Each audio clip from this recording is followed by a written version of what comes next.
Pledge of allegiance. I pledge allegiance to the flag of the United States of America and to the republic for which it stands, one nation, under God, indivisible, with justice for all. Okay, moving on to item 2. Are there any non-agendized comments from the public? Seeing none, moving on to item 3. Corrections to the agenda or consent calendar? Nothing? Yep. Adoption of the consent calendar? Item 4. I make the motion. Second. Okay.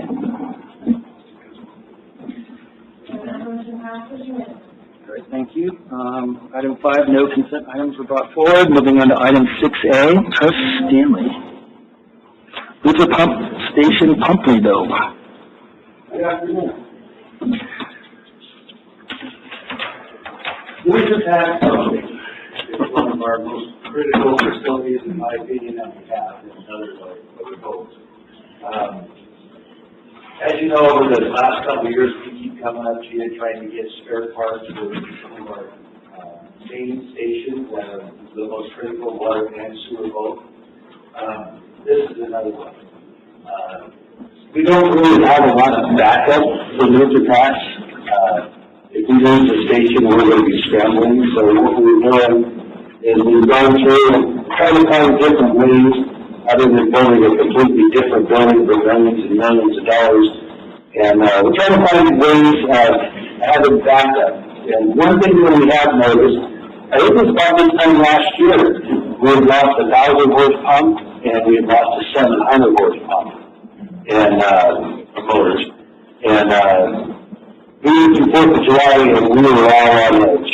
A lot of times you're running 3 pumps on a busy weekend or stormy years, at least 3 pumps in there to keep up with what we have without holding into the plan. So what we've done is, the last 10 years, the 2 700 horse pumps have been replaced and a 1,000 horse pump has been replaced. There's 2 of each, so there's one still there, the 1,000 that's still doing pretty good. All the motors have been replaced, but we've had issues with the motors and some of the pumps. So what we'd like to, or what I'd like to ask for today is to purchase a spare 700 horse pump. What we did was, when we replaced 2 700s, we kept the old ones. And in thinking that we could send those in and have those 2 put together into one good one as a backup pump for us out there. The one problem is that everything has increased in price so much, it's just crazy. I think the last 700 horse pump we bought was around $350,000. They're up around $500,000 now for a new one, which is just crazy. But what we come up with is, FlowServe is basically our go-to people for the pumps that we have out there, the Byron Jacksons. And we asked them to take a look at the 2 pumps that we sent in, and they sent us a quote back with 4 different options.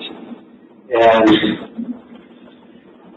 the best option that we see is option number 1. And that's a pump repair using the existing impellers that we have with mechanical seals and refurbishing the casings. And that is $248,847. Now what they do is they go in and they'll build up all your bearings and your lights on, those wear down after a while, your impellers. They can build that back up and then recast it or, grind it out towards back to factory specs.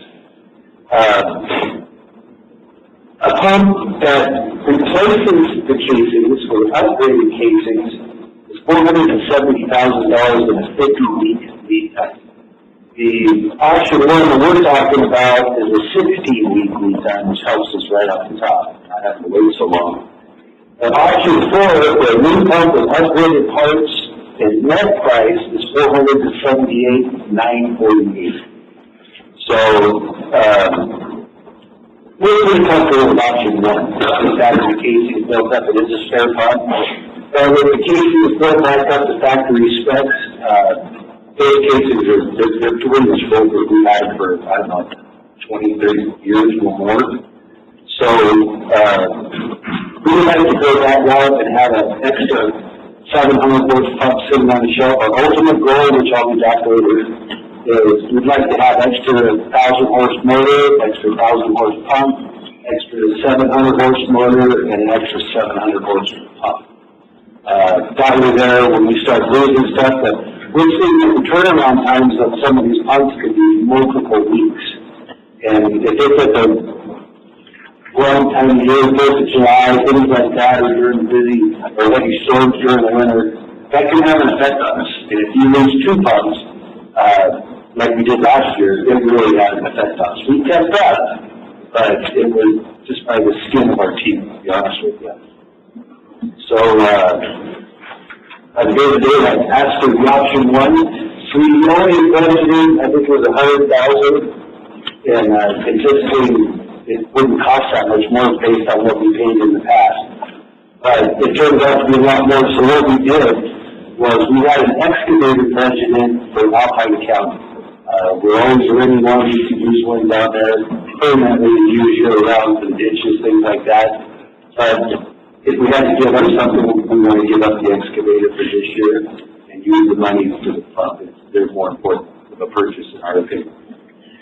So if you have any questions, I'll try to answer what I can. That was especially if you came back with 4 options. That's impressive. You still do 1 and done, so. Folks have actually been working with us, you know, at times it can be difficult. I know they've got a lot of people that they deal with, but All in all, you know, they take care of us or try to. Awesome. I'm sorry, and this was, I didn't have a grade, the difference between option 1 and option 2? It's just the seals. One has a mechanical seal, Okay. and then it has a packing. Okay. Packing is, we have them on fire hydrants too, where Right. it's like a fabric type packing, but you can pack in there to seal up the water from coming out. Where mechanical seal is, I guess, basically like a bearing type seal. Okay. You know, that's all plastic and water. Okay. The mechanical seal is preferred. The packing is actually, I believe, a little bit more expensive too. Yeah, no, I didn't have like an issue with your suggestion. I just, yeah. it's just a difference in the seals. Cool. Mechanical seals is a lot easier to deal with. Okay. And then I guess I'd also just add, I also agree with kind of the redundancy need for pumps, just as you see these lead times. I mean, that's over a year, or, you know, yeah, so I think that it speaks to the need is, you know, we continue to go forward and then think about budgeting accordingly. Yeah, we have. Okay, cool. We've got other money budgeted for pumps and motors for out there as spares. So I'll probably be coming back here pretty soon after the new budget. But, You know, like I said, we have no backup out there.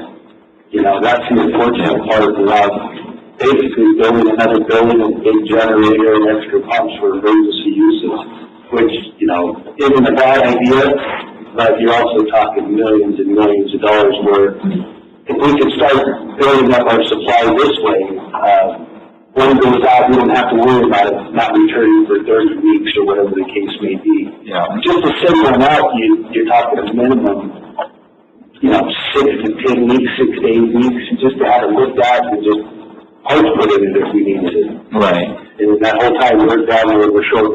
No, absolutely right. Completely agree. Cool. Do we store it on site, the extra pump, or where is it, where do we have a? My first thought is we store it on site because when, you know, things like that in motors, you have to go through and you have to turn the shafts once in a while. Mm-hmm. They're not as bad now as they used to be, but if they would sit in one position, I have heard stories where things will settle, the bearings will get out of round, things like that. So if it's on site like that instead of, you know, just in a storage shed somewhere, the guys can go through once a month or something and rotate the shafts and keep everything going, which you should be doing. So on-site would be the preferred, yes. Great. And then basically in the staff summary, you identify the remaining funding will come out of 25, 26, so do we need to be more specific in terms of the decision that we make today? In terms of it, because it's just more of just a... That's what we got from the 25-26 sewer equipment repair budget. So we're just pushing off the backhoe? Yes. Yeah, we sat down and started looking at it, we didn't realize the price was gonna be so much different than what it is, as what it is. So we thought, you know what can we give up to make this work? To us, it's pretty important that we have some kind of backup and get started now. So that's why we decided to give that up. We'll take a look at it next year or whatever we need to do for the excavator. So we'll just keep reading. Any other questions or comments? No. Are there any public comments? Seeing none, what would you like us to consider? Asking the board to authorize the purchase of a rebuilt 700 horsepower pump for the Lutheran Gas Pump Station for Flowser in the amount of $248,847 plus tax and shipping. I'll second.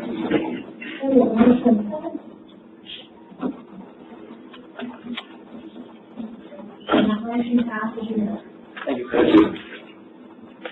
Okay, moving on to item 6B, C-line agreement, addendum number 1. Adrian. I thought John was going to do this one. Okay. I thought about it when I saw him there. Not really just for the job, Good afternoon, Board. I'm here to present the addendum number 1 to the Master C-Line Agreement with Alpine County. To give you a little bit of a background on this, in 2004 we entered into a Master C-Line Agreement with Alpine County to allow them to use some capacity in our C-Line and Harvey Place Reservoir for treated wastewater in Alpine County. There has never been a user in Alpine County that has made use of this program and connected to the system. Currently Desolation Hotel Hope Valley, historically Sorensen's had tried to make this connection and utilize the C-Line, but they were never able to get their treatment system to meet the standards of their Lahontan permit. They have recently been able to do that. And a connection was actually built years ago with a closed valve, but we were just never able to open it because of them not meeting the discharge requirements. So last year, Alpine County did apply for approval to move forward with this. There was quite a few items that we needed from them. We got the last of them at the board meeting in Alpine County yesterday. They approved not only this addendum, but the agreement between Desolation Hotel, which is actually TSC Tahoe State Line Enterprises, and Alpine County, which was the last remaining item that we needed. In the agreement, we basically allow up to 150,000 gallons per day that would be part of our treated wastewater, which is about 8 acre-feet a year. We allow up to 2 million gallons, but if they were to use that capacity between 150,000 gallons and 2 million gallons, they would need to build, a way to get rid of that water. We don't have that much capacity in Harvey Place or a place to put that. This being the first user that's applying for this, they're treating 10,000 gallons per day, so it's well within the 150,000 gallons that we have budgeted for Alpine County. There's no charge to them for this first 150,000 gallons. And this really is a project that Lahontan is looking at, the Carson River watershed. They're very much interested in, getting them connected to the C-Line to help with, the leach fields that are out there in the parking lot, and anything going into the environment. With that, do you guys have any questions on this item? I do. Yeah. Just in terms of, under our original agreement with Alpine County, we are allowing up to 2 million gallons of treated wastewater to get into our system. I guess it would have to be treated to a certain standard. Is that what? Yeah. And so I was having a hard time rectifying the 150 versus the 2 million. Yeah. So in the agreement it says they can discharge up to 2 million gallons per day, but the first 150,000 gallons is basically capacity that's reserved for them where they don't have to pay any extra money. It's going to go into our normal operation. It's going to go to our ranchers. But if they discharged more than the 150,000 gallons, between the 150 and 2 million gallons a day, we don't have that storage capacity. They're going to have to start, building, maybe expanding Harvey Place Reservoir. They're going to need to become a user so they've got somewhere to put that water. There's going to be a lot more involved if they ever were to get up to that point. But considering this has been in place for 20 years and this is the first, treated wastewater person that's going to actually apply and discharge into the sea line, I'm not sure if we'll ever see close to 2 million gallons per day. Well, you never know. Yeah, no pun intended. So again, I caught that. There's an existing connection, just haven't turned the valve on it. Yeah, the existing connection was built years ago. I'm not exactly sure when. There's a closed valve there, and so for them to actually start discharging, we really just need to open the valve. Finish this addendum. Everything is up to snuff, the valve turns and all that stuff. We haven't turned it in a long time, so we'll see when we get there. Just remember, I just want to let you know that this is something that the county and La'an has wanted for a long time, and Sorensen, in the past just hadn't been able to meet the discharge requirements. And so it's actually a big effort, I think, that this new operator is able to do that. Yeah, it must have hired a good person there. Yeah. We did talk a little bit about this in ops, but just in terms of their system that they're currently using to get their water to meet standards, is there something you can say about that in terms of? I've got the person that operates their system here. Yeah, I thought I was trying to get it up here. I was just curious as to what that system was. Mr. President and fellow directors, thank you for your time. Just for clarification, I want to start out by stating I'm speaking as a member of the public today and not as an employee of Tahoe Public Utility District. So, I was brought on this project about 4 months ago. I guess the agreement's been in place since 1997, so it's 30 years in the making that they wanted to get this effluent into the sea line. About 5 years ago, they created a really big push, desolation while former Sorensen's been under new ownership. And I can't say enough about the individual who took over the ownership. His name is Chet Pipkin. I don't know him well, but from an environmental stewardship standpoint, he has made a substantial monetary investment in this project. First of all, the plant is only rated for 5,000 gallons per day. I know Adrian mentioned 10,000 gallons per day, and it was receiving that kind of flow. Hence why the treatment plant wasn't working. It was receiving washout, and it was just hydraulically overloaded much of the time. It also wasn't getting the TLC it needed from the operators. So, I came on basically, we looked at the plan, identified 2 septic tanks that were previously on site. We converted those septic tanks into storage tanks.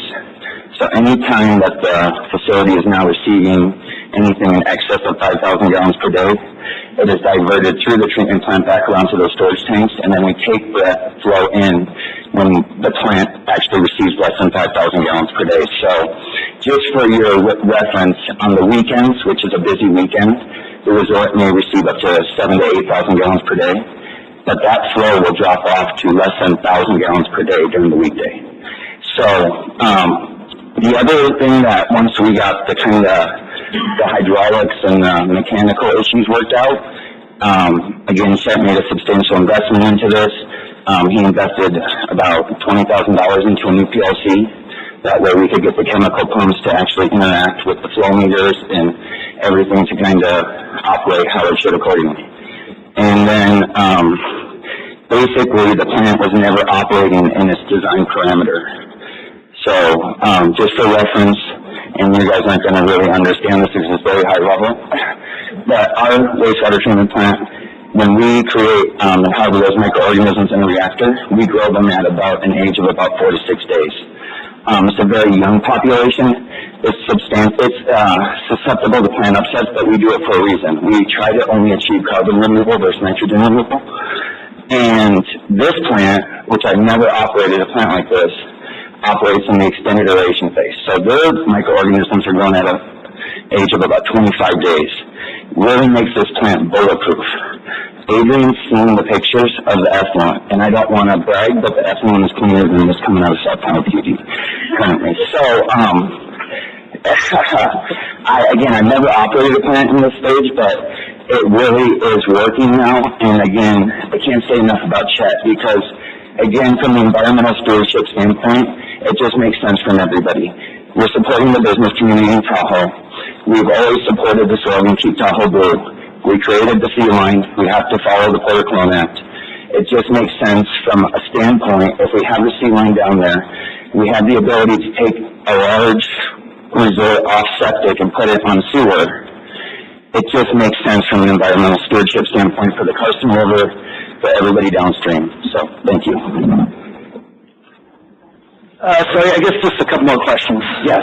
In terms of the maintenance and management of the facility that they have on site, is that something that they have under contract? Do we have guarantees that they're going to be maintaining the system such that it's meeting all the various discharge standards? That is correct. So under the Tahoe discharge permit, they are required to provide monthly samples. The South Tahoe Public Utility District will be coming out to the plant performing random samples whenever they would like.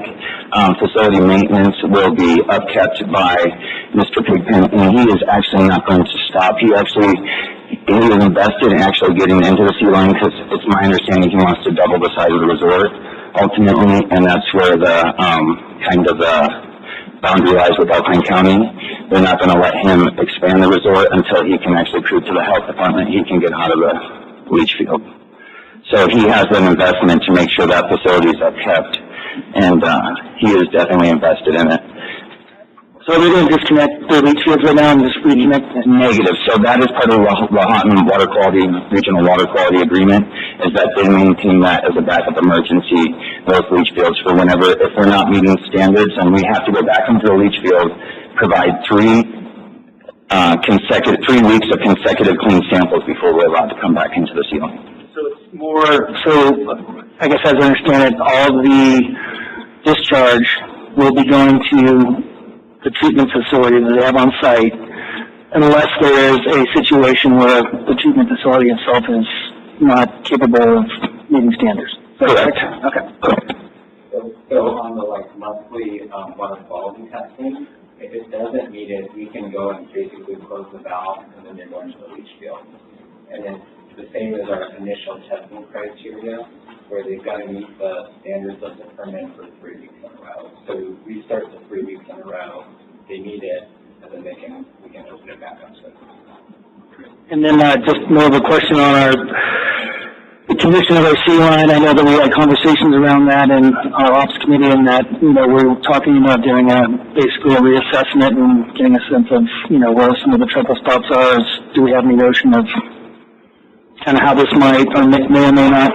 It's still in the budget for this coming fiscal year, and I just received the work plan for that condition assessment, so I'll be reviewing it with operations. There is some level of effort from operations, but we're hoping to do some of that work this fall, the condition assessment work. And we think that the quantity of what they're discharging is nothing close to the amount that we're discharging. We're doing 3 to 4 million gallons a day. This will be Fraction. gallons a day, so it's really drop at the peak. Gotcha. Great. Sorry for, No, it's good. It's great. questions from anybody else? No, I guess just to note, maybe for you, I've worked for the Pipkins, I currently still do for many years. I have no relationship with this project or anything associated with it, but just to note that, to make sure no issue with that. Beyond that, I support being a good neighbor and appreciate the additional information. And Mr. President, if I could just mention, and I know the agreement's already been out, maybe laid out and signed, I don't know, but from when you guys brought up the valve standpoint and knowing that that valve may have not been actuated in 30 years, I do understand that that is South Tahoe PUD's valve and it should remain our valve, so we have the ability to close that valve whenever we need to. Maybe there should be something in the agreement that they should be responsible for some kind of monetary investment in that valve. So, thank you. Thank you. Seeing no more comments from the board, are there any questions from the public? Seeing none, what action would you like us to consider? I would like to request that you authorize the master sea line agreement addendum number 1 with Alpine County. Any more discussion from the board? you want to squeeze in a clause in there about compensation for maintenance of that line? Maybe one note on that, the cost is in the master C-line agreement, and there's not a cost associated with that. It's basically would be a volumetric charge after the first 150,000 gallons. So I think that had already been worked into that master C-line. Thank you. Okay, we have a motion. I'll make a motion. I'll second.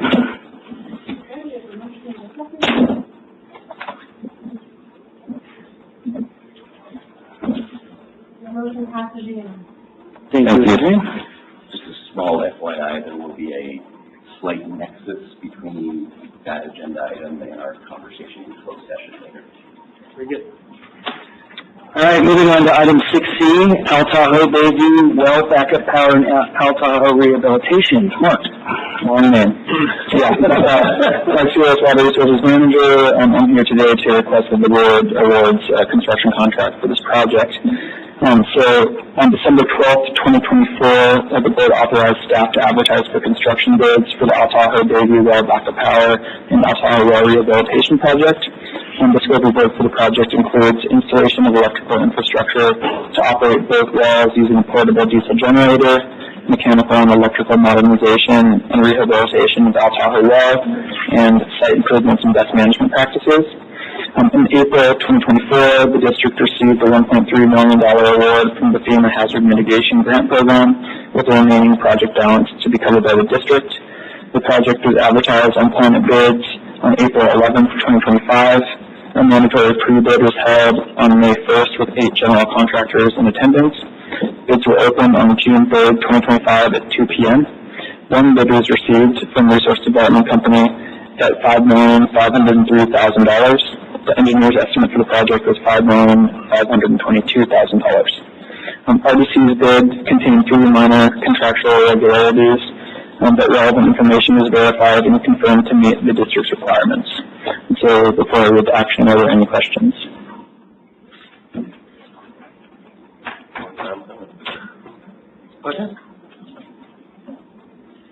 Have we had much experience with this group before?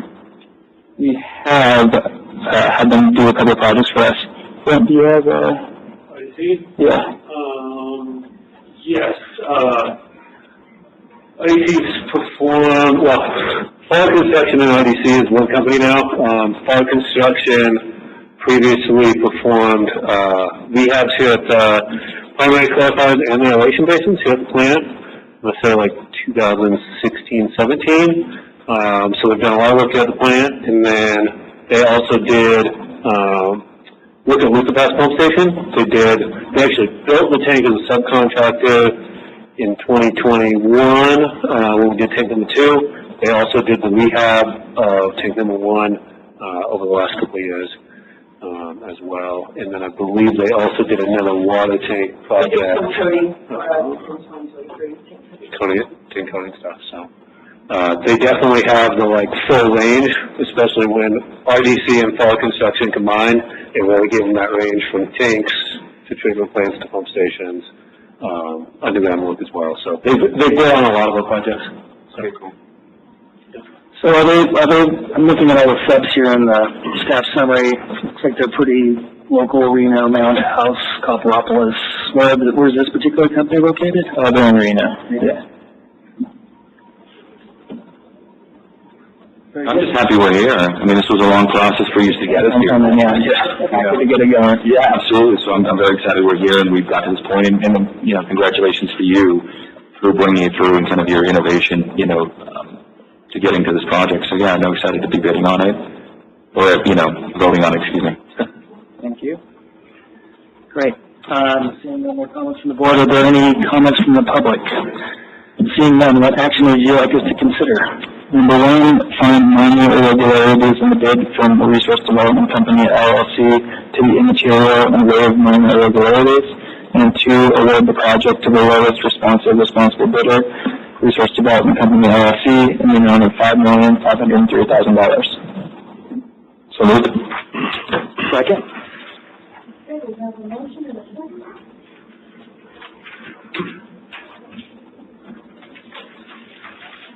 And the motion passes. Thank you. Thank you, Mark. Okay, moving on to 6D, aeration blower system improvement project, Mike? Good afternoon, Ben Golgoski, Senior Engineer. Aeration blower systems improvements project has become a fairly big project. We talked about it at Operations Committee recently. It started out as, well, going all the way back, I've been involved with this since 2017. We did an energy audit here at the plant, and that was to look at where we're using power, what's our biggest consumer, very quickly determine it's a secondary treatment process. Our blowers use a ton of power. It's really two. Final pumps, secondary pumps, what it costs us to export from here, not a lot we can do about that. Making the blower system more efficient is something that we can really tackle. And so this project, we've been in sort of extensive alternative analysis of what was the right direction to go. What we settled on was our existing blowers are in great shape. They were installed in 1987. They work really well. They're just not that efficient. So what we decided to do was, rather than replacing all the blowers, let's just replace one with a high efficiency blower that we have a lot of control over. We can turn down the air as needed just to keep those bugs happy. And so, and then keep the other three for high flows and redundancy. So that's really the heart of this project.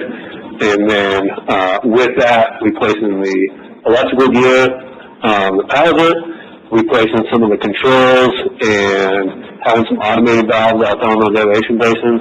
Right now, there's a lot of manual work to keep the air flowing and keep the bugs happy in each area of those basins. This will allow a lot of automation, and be able to really minimize, how much air we need to use and make the whole process efficient. So that's really what this project started as. While we were in design of this, we really looked at,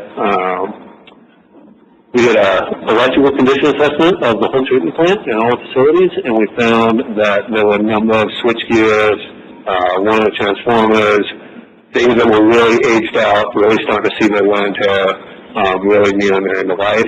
And so since we were doing the same type of work on this project, we decided to bring that into this one. Get some economies of scale, and be able to kind of manage the whole impact of the plant throughout one project. There was also a number of projects. I think you'll see attached to this agenda item 7 CIP sheets that all have been combined into this. Things that we hadn't been moving forward here at the plant: odor control on the bio building, some HVAC improvements on the bio building, fire alarm systems, additional power metering, so that we can continue to better monitor the efficiency of the plant. So power metering at individual buildings and individual facilities, so that we can then do further analysis to see where's the rest of the power going, in addition to this facility. So a number of things have rolled into this. So the last one that's recently been added is actually this building. As new as it feels, we're starting to have a lot of issues with the HVAC system. And so we're looking at replacing the boilers, potentially the air conditioning units. We've gotten to a point where we're buying the computer chips on eBay because it's the only way to get the parts for them. And so that's something that we're going to include into this, is a kind of an as-directed item that we'll work through with the contractor on how to solve our problems here. So it's really turned into a huge project. So that's kind of the background of the project. It's got 3 separate action items here. One of them is I came to you guys a few months ago for authorization to do the pre-qualification process for integrators, with the criticality of this, all this construction happening in the treatment plant as it's working, really needing to make sure that we have a qualified integrator who's going to do the programming of how it's going to interface with our existing SCADA, et cetera. So we went through that process. We had 4 submissions. 3 of them scored above the minimum threshold. Very rigorous program to do this legally. Is very, I didn't get the pick. Put it that way. Very clear scoring of how you have to score the submissions in order to qualify. So there's three George T. Hall. We have some experience with them. They did a Tahoe pump station recently. Technical Systems, Inc., we don't have any experience with them, but they scored really well, and the references that we interviewed had really good things to say about them. And then Telstar Instruments, they qualified, pre-qualified before as well, and they are actually doing an upper Truckee pump station right now. So, two that we know, one that we don't, but all three of them scored really well. And so, that's one of the actions here is for the board to approve that list, and then we'll include that in the bid. And those will be a subcontractor, but only one of those three subcontractors will be allowed to be listed by the general. Second item here is another long one. It is to approve the list of named products that are included in the specs. So that's the sole brand authorization. We've done a number of these recently. It's not necessarily a sole source, which would be we're buying it from one place. Most of these are a sole brand where we're saying match existing. So there's a list in here. The top 8 of these are all items that we've previously come to the board, we've previously standardized to match existing equipment, make it easy on our operators to have spare parts on the shelf. They know how to work it. They know how to fix it. And so that's things like the programmable logic controllers and the VFDs, some of the software that gets used, the fire alarm system to match the other buildings here at the plant. I think we looked and we had 4 or 5 different fire alarm systems of varying ages and varying manufacturers. Standardizing on one will allow us to, so we previously standardized, I think, about a year ago when we did another building. And so this is continuing with that. And then there's another 3 items here that are specifically to match equipment we already have in the plant. So the DL sensors that measure how much oxygen is in that water, the airflow meters that we purchased on previous projects. So this will allow us to, the ones that we add right next to them, they're all going to match each other. And then the last item here is the AirZen actual blower unit. And so that one is more of a special circumstance where we're really asking for this one manufacturer, this one brand. It's really the only unit that's going to do what we need it to do. That came out of the alternatives analysis where it can handle the odorous air because we suck the air off the top of the primary purifiers. A lot of the other really efficient blowers can't take that. The components are too sensitive. This one can take that odorous air. Has the turn down capability that we wanted and that full range of flows, being able to take from, almost a minimum to almost a maximum with just that one unit. So a lot of work went into finding that one unit. And so the way we're handling that to make sure we're getting a competitive price is we've actually pre-negotiated a price with the manufacturer through our consultant and gotten multiple quotes from them over the years to make sure that staying competitive and we've got a reasonable price locked in. And then the last item here is authorization to bid. So getting authorization to bid this project, we'll get it out on the street in the next couple of weeks. Pretty close to having the plans inspected. Plans are done, just finalizing the front end specs with really this information, the pre-qualified, the list of named products and things like that. We'll get into the specs over the next week or two and get to see out the bid. So it's a big project, $9.5 million total.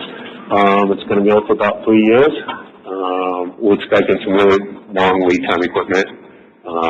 We may get some stuff done this fall, depending on the contractor, but I expect it's going to be more next spring that we're really firing up by the time equipment gets here. Any questions?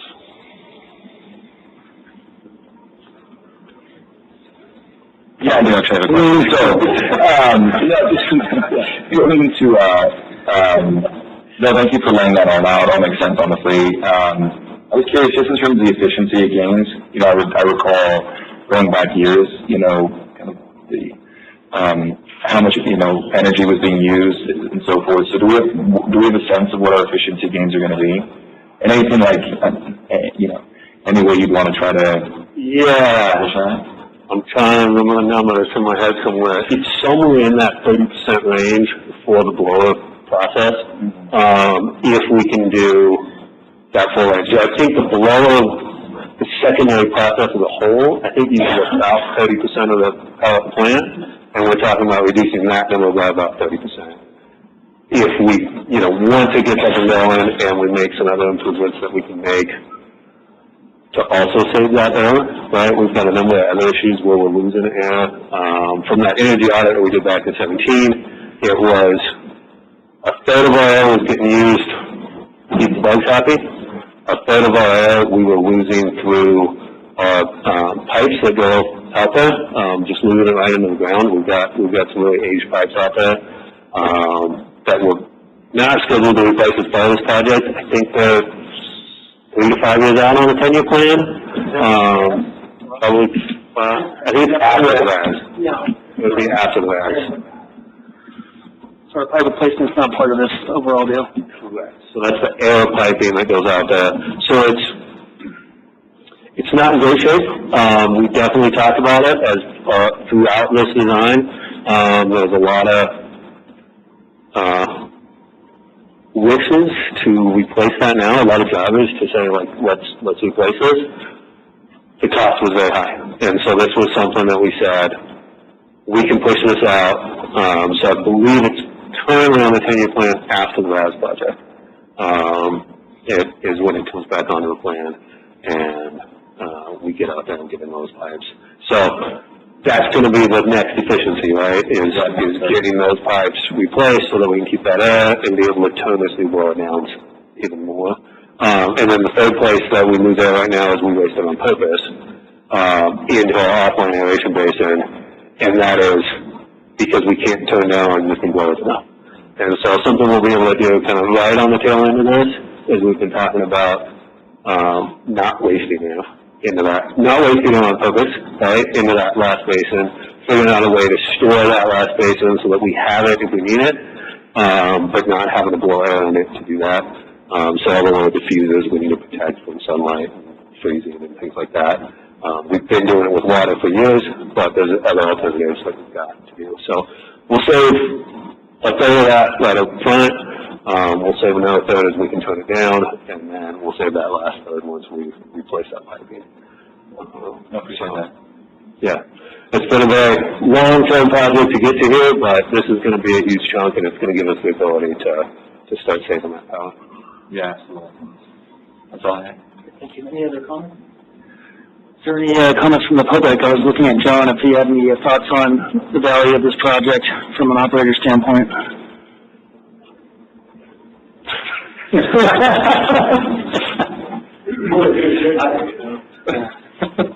Mr. President, John Sherman, speaking as a member of the public. And, as we know, the most costly thing at a wastewater treatment plant, well, at 99% of most wastewater treatment plants throughout the U.S., is oxygen to provide the microorganisms. And we know that we have some old blowers, as Ben stated, that these blowers are literally bulletproof. But again, they're not efficient. They've done the job for years on end, but I think it's time to start looking in the direction of becoming more efficient. Because these O&M costs are year after year, and they're adding up. And so, as Ben stated, we do need to address the infrastructure underground, and that is the most costly. But I think the first step is addressing a more efficient pump, and then making a couple small changes within the wastewater treatment plant. Currently, as Ben stated, we purposely waste air. It's not just that sometimes we have too much air. We do keep that offline basin full of water to keep the diffusers from drying out, actually, and to kind of prevent UV degradation. So if we have the ability to actually drain that basin and move those diffusers, maybe every month just go through and put a little coating on them as they're in storage, maybe in the filter building, we can take that basin offline in the future, prevent wasting that air, because we shouldn't just be, as I stated, air is the most costly thing to a wastewater treatment plant. We're just blowing it out, wasting it. So currently, as we move to this more efficient blower, we can make these small changes within the plant, and I think it's going to be giving a little more bang for us buck than what Brent stated about the 30 on 30% savings, just because we're going to be able to stop wasting that air. And then, eventually, we're gonna finish the project and address the pipeline. And I think this board is gonna be, really excited to see the savings that are gonna come, not just from the blower efficiency, but once the pipeline's in place, once the changes to the plant have taken place, you guys are really gonna see drastic savings year after year. Is there any way to line those pipes, or something a more cost-effective way of not having to dig a bunch of holes? Is that? Yeah, we've definitely gone down that route. It's really tricky because of how hot the air is. You touch those pipes and it's like, shouldn't be touching those. It's that hot by the time it comes from outside, being baked under the primary clarifiers, and then runs through that blower that's really compressing that air. A lot of energy goes in that air, and it comes out really hot. And so right now there's stainless steel pipe, but we've brainstormed a number of ideas. We've had Corona look into a number of ideas. We have found some that are feasible, such as like a carbon fiber material, but there's not a good way to put them in that's cost effective. We've talked about basically digging up the entire pipeline and wrapping it with this carbon fiber wrap. It's an option. However, the effort to dig it up is where we really went into it. And so, honestly, that's part of the reason that it got delayed initially was we saw that sticker shock. We're like, I can't spend $1 million on pipe that goes from here to there. And then we went down those other alternatives. That was the lowest price tag a couple of years ago. It's now like $2 million. And so it's really become that like, how do we do it? And so we've got actually an initial 20-30% design on the shelf of how to do it overhead. Keep them out of the ground so that maintaining them in the future, if they're not buried, you'll be able to see the leaks and things like that. So, I think as soon as we're ready to go into that next step, we've got a good place to start. Great. Looks like we have another public comment. I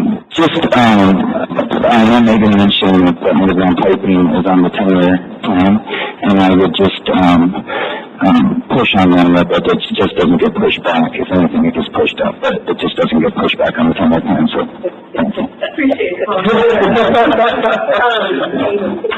You are aware that we are evaluating the CIP, and we did talk a little bit about this in Austin, so whether it's 5 to 6 years from now, that would be something that we talked about within the next year. I guess just in terms of that pipe, right, it's a third of that cost of loss is going to that. What is that a year? Do we have any idea? We're going to report somewhere, yes. We do have some of that, and you did present on a little bit of that during the ops committee, so we can share some of that data with you if you're requesting it. I also think this project helps with all the power meters that we're going to get. We can really dial in and start to understand where is our efficiency losses and what can we do in the future. So. But it's a big step towards that goal, though. That's really something that came out of that. When we did that study back in 17, 18, we had to go around with a power meter and hook it up to an individual piece of equipment, meter that, collect, a 1-month snapshot, right? So that's what a lot of this was off of, which is why one of the big recommendations coming out of it was these additional power meters. So then they're coming to SCADA, they'll be logged in a historian, we'll be able to see it in real time, analyze it in real time. The new switchgear we're putting in smart switchgear where basically it's gonna have like a built-in power meter to every single switch. So it's not just gonna be like, okay, here's the power meter on the blower building. It's here's how much each piece of equipment is using. So we're getting a lot more data with these newer switchgear. They're expensive, but they're not that much more expensive to have the smart features on top of regular switchgear. And so we're making a little bit of extra investment in switchgear we're buying so that we can get more data out of it. Not only is it going to give us the efficiency data, essentially in real time, but also some of the asset management, like asset life stuff, you can really see a lot in the way the power draw is, of like, ooh, that's starting to draw more amps. There might be something wrong with that pump, and be able to get ahead of that maintenance. So I'm really hopeful that we can really utilize that data that's going to come in, but we are investing in our infrastructure to be able to do so. Absolutely, yeah. Great, thank you. What action do you do? So it's only three things. Approve staff's recommended list of pre-qualified system integrators for bidding. Approve the list of named products to be listed without alternative in the contract documents. And authorize staff to advertise construction bids for the aeration blower system improvements project. Great. I'll make a motion. Second?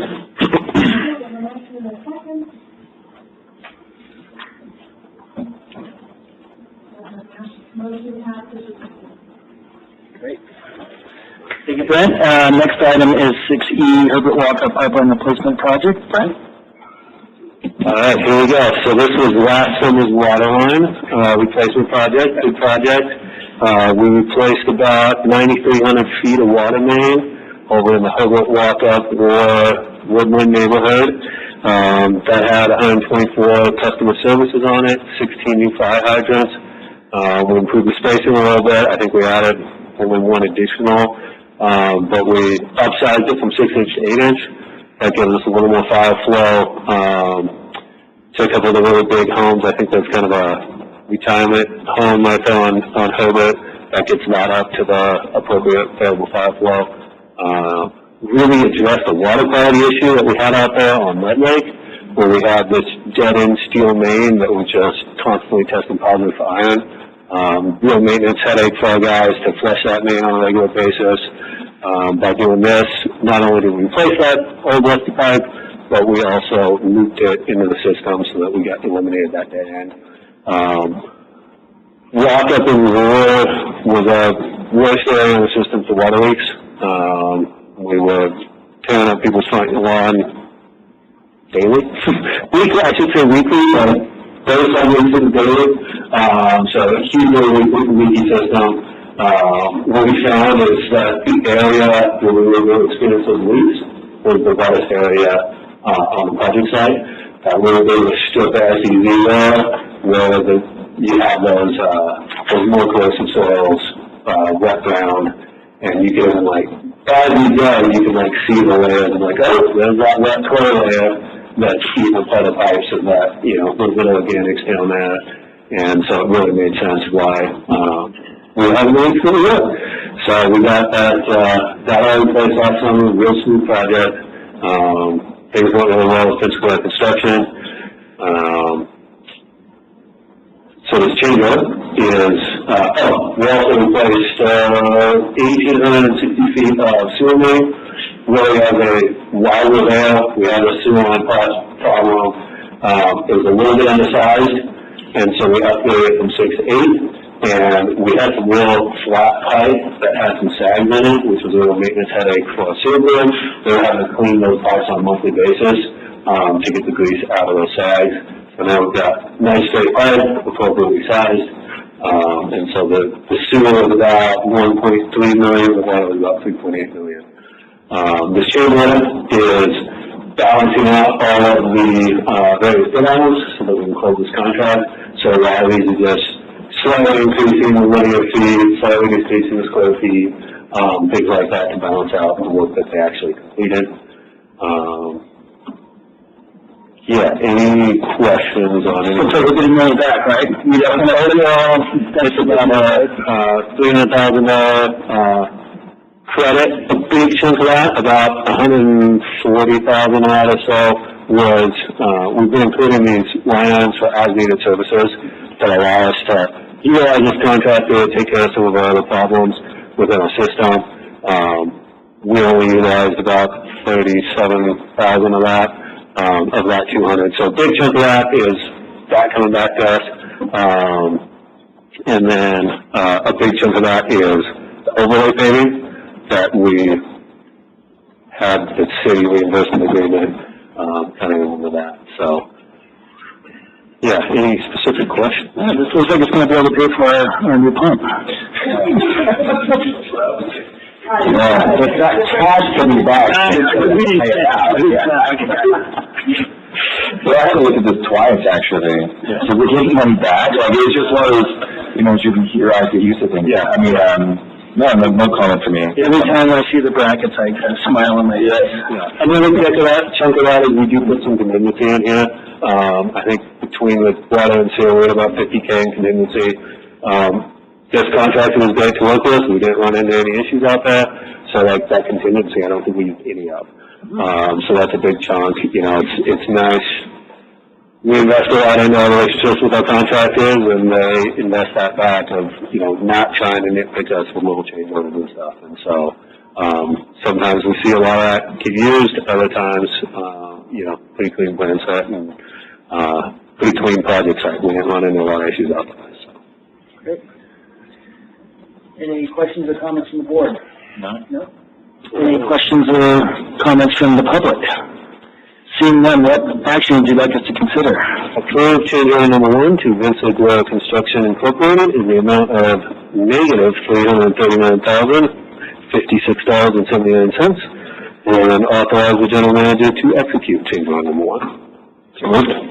I'll second.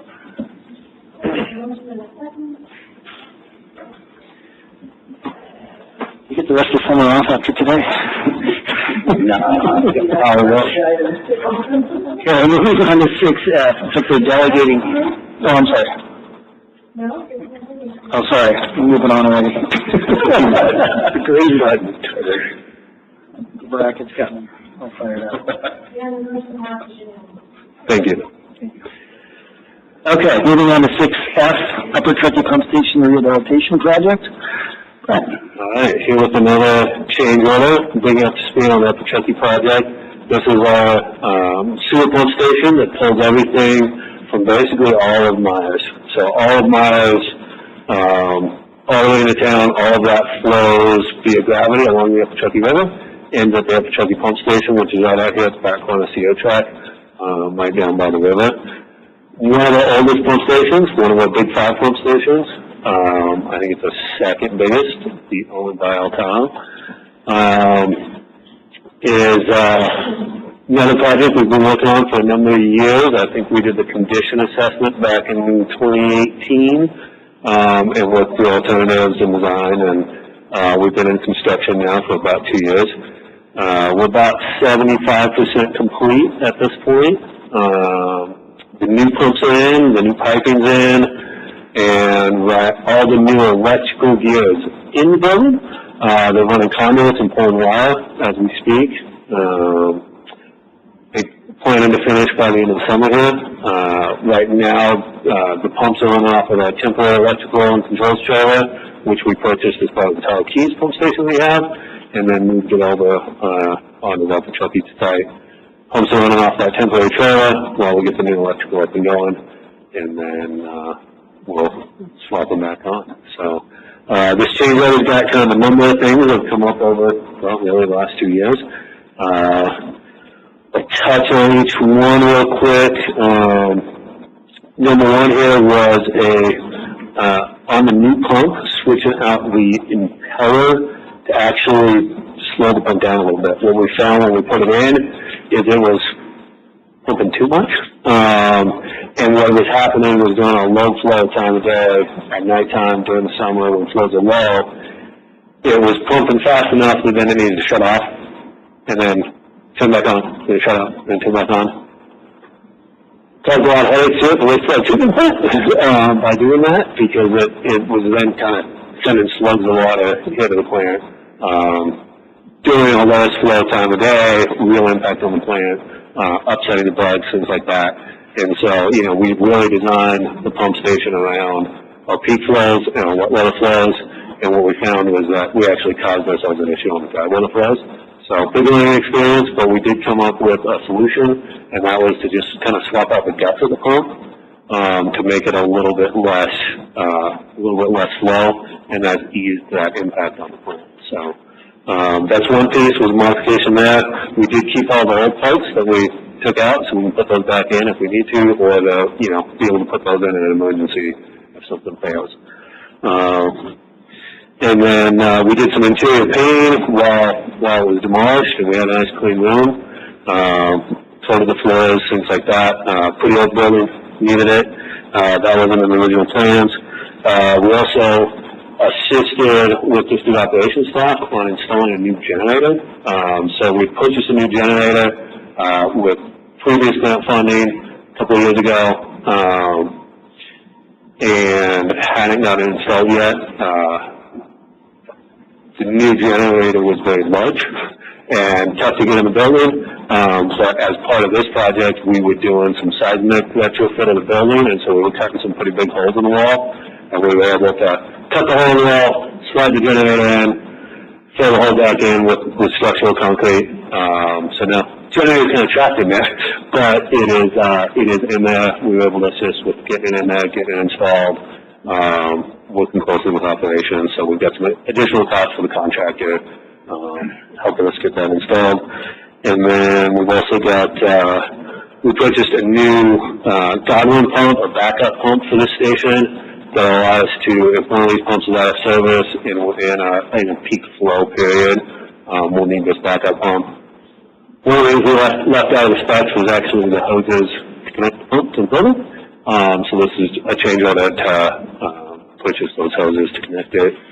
And then, also on this project, we had an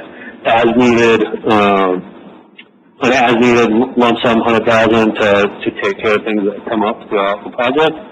And we've utilized that for two things, and we've gone over that $100,000. So this change order extended that amount by about $69,000. So the two things that we've done under that is here at the treatment plant, the ballast ponds, which are the two big concrete ponds out there.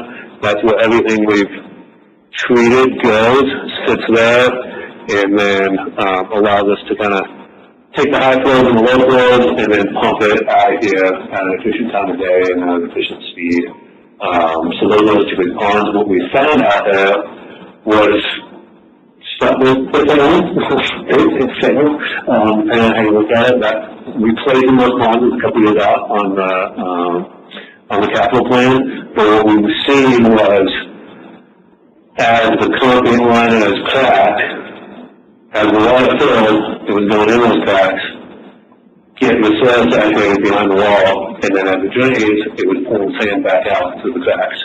And so we were finding piles of sand out there where we did some investigation, found that there was some really big voids behind that wall, and we were really worried that we were going to lose kind of the embankment between the two is where we saw the big issues. And so as a Band-Aid until we could do a real rehab, we actually went in there with this polyurethane foam and drilled a whole bunch of holes in the wall and injected it and expanded and filled that void. And so we spent about $60,000 on that. And we were able to, drive that over to this bid item, get them out there, get it done, and get it stabilized. And we're feeling pretty good about it. We haven't seen the sand coming in and out anymore. They really expands and seals those voids and seals the concrete up. So we think we're in good shape for a couple more years until we can do a full rehab. And then the second item here that we met with the contractor to help us out with was our mobile office trailer that used to sit out back here. We found a couple of years ago that it was definitely not built to handle Tahoe snow. And so we looked at a lot of alternatives of what to do with that office space, and ultimately ended up building a metal roof structure that sits up there at the back road, and then moved the trailer to be parked underneath that metal roof structure that is snow elevated. So that ended up being about $109,000 total for the structure and the labor and getting that full site prepped. And then the last item on here is just extending the contract time. We got a real later start than expected on this project due to a lot of lead time issues that were longer than expected, getting the pumps, getting the electrical equipment, and then also Tahoe heat pump station getting finished in time to free up that temporary trailer that we could then move over to this site, and then just, a number of other things that we've run into that part of the contractor, I don't feel like we can, hold them to the original contract on. So it's a fairly significant extension, but it's something that is, fair. You know, this contractor has really worked hard, they work consistently. You know, I always get looked at when they take off. These guys never took off. They've been working consistently, doing as much as they can with the equipment and the materials as they come in, they get installed. And so feeling comfortable for getting them done the end of the summer to get this one done. Any questions? Smile. Yeah, I got a couple. So what's the square footage of this pump station? It's not, from what I can tell, from the way my bag, it's not that big. It's small. It's a really small footprint. It's probably 25 feet by 25 feet. It's pretty small structure. It is 3 floors. It goes down about 25 feet deep, or so. Yeah. So that's what I'm getting at is my question is really about the cost to have the interior painting, $18,000. It just seems really excessive, and I don't know to what extent we can kind of. Yep. No, that kind of things kind of creep up. It just seems like really crazy to pay that amount of money for an interior paint job. Yeah, that number jumped out of me too when I saw it. It was a big chunk of that. I'd say about half of that was the floor. We did an epoxy coating on the floor, on that concrete floor to, you know, really clean it up and give a better, cleaner working service for our guys who are in there. We've done that at each of our pump stations as we've gone through, but it wasn't something that we included in the original specs, so that was the extra there. And then it was just real tedious paint job around open beams and open wood, and, you know, it's not a nice clean sheet rock building. It was all powder materials, so we tracked the hours of extent. Yeah, it does always tick me a little bit when I see these costs, and then I, you know, look over the daily sheets, and it's like, yeah, they spent that much time, and yeah, that's the prevailing wage. Anyway, I guess it's just really just calling out some of these. No, I feel you on that one. And I don't know, just maybe is it possible to get a plaque with Dave Peterson's name on that trailer shed? I think that was his idea. I'll have to take my Sharpie up there and write that on there. Second's original location. Are we still using that thing? It's like it's just kind of hanging out there, are we? Not currently as of today, but it will be in the future, yeah. I think it's featuring us too also.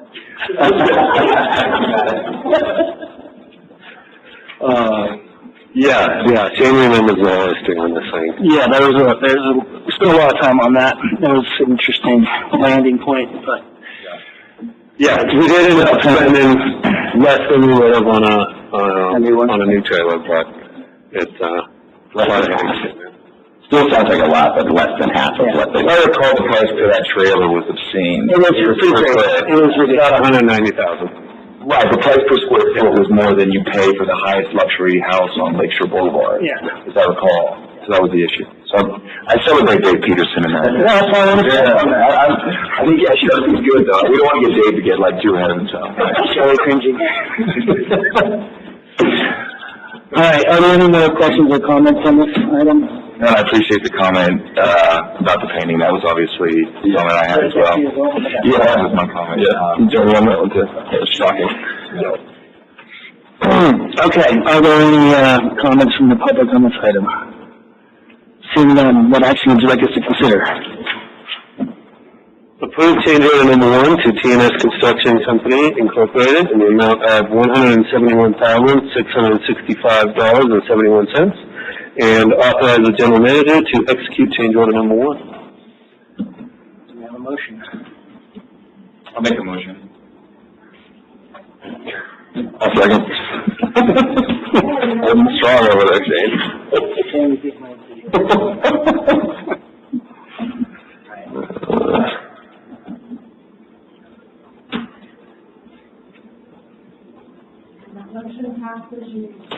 Thank you, Brent.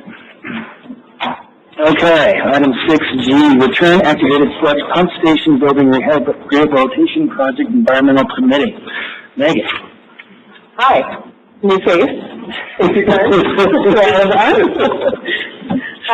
So I'm here to talk about the RAS pump station project, which We did just finish 90% design, there was 2 of us during ops committee. This is basically for environmental permitting and permitting an amendment to the task order that we currently have with Sierra Ecotone Solutions for some additional permitting. So back in December last year, the board authorized a resolution to submit a financial application for SRF clean water funding for the pump station. And so we have been working with the state water board as we work through that application process. They've been submitting requests for us to provide additional information or answer questions as they review the application, and we've been, providing everything that they've asked for. In May, however, we were notified by the Environmental Review Unit that the State Historic Preservation Office now requires the DPR, the Department of Parks and Recreation Forms, for historic buildings to be inclusive of the entire plant, not just the project that is affected by, the building that's affected by the project. So we had originally done a DPR form just for the pump station being over 50 years old. It's a historic building. We are planning on just rehabbing that for some use that we talked about during the off, and so they're now requiring, in order to keep our application moving forward, that we actually evaluate the whole plant. And so very like to us, this is part of the legal environmental review process that they've approved for water and wastewater treatment plants throughout the state of California. So the recommendation was that we hire someone that was familiar with this. And so I was the consultant that Sierra Ecotone has reached out to, the JRP historical consultants. They worked with the state board to come up with this new context and put the reviewing these SRF and clean water fund loan applications for. So that is basically what we are requesting approval for, to amend Sierra Ecotone's task order to add JRP to do this historical review of the entire plant. I just put a couple of the key tasks in here so that we're looking at existing documentation and literature that we have available. They'll be coming out to the site, doing some field investigations and documenting that. They do have scope to go to local and state agencies to do some historical records. We know that we have historic significance at our plant. We are in engineering textbooks about our former treatment processes, being one of the first in the country to do the advanced treatment. And so with all of that, we're preparing a comprehensive report. This will help future projects that we move forward if we do apply for additional funding, and that we've already kind of done this historic evaluation of our plant, and so we won't have to hire a consultant to go through that for every project that we have in the future. But I'm going to keep them short. Do you guys have any questions? So this is an up to, is it really going to cost us that much to get this taken care of? This is not to exceed amount. So I asked them to, they will be there on time and materials. We're thinking that they'll be able to, there's some efficiencies that we can work with them. We have a lot of documentation that we can already provide them. So this is a not to exceed amount, and it does include a little bit of oversight budget, about $5,000 for dollars. He does not anticipate, versus at Sierra Ecotone. Doing the project management, he doesn't anticipate spending that amount. I wanted to make sure there was some coverage as his project manager, or doing the project management for it. And yeah, that's about it. And I know that there is, some time sensitive with this. They have committed to doing the full entire historical evaluation within the next 8 weeks once we get them ready to proceed. And I know that that's important as we keep our funding application moving forward and making sure that we meet those deadlines. Any other questions or comments? No, I think it is what it is. Right. And familiarity with these reports, it's a lot of actually seemingly straightforward things. There's a lot of background work on behalf of these folks and for a lot of different structures. And I just hope Shelley includes the historical nature of the plant on the tour with the kids. For anybody else? On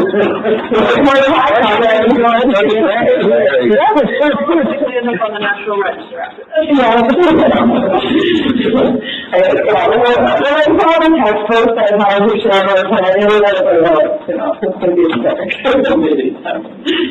Okay, are there nothing else from nothing? Okay, are there any comments from the public? Seeing none, what actions would you like us to consider? Authorize the general manager to execute amendment B to task order number 31 under the Master Services Agreement with Sierra Ecotone Solutions in the amount of $48,466.42 for additional environmental permitting services. I'll make the motion. Second.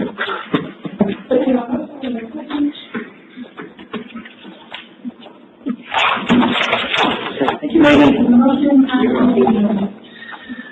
All right. Sitting in progress.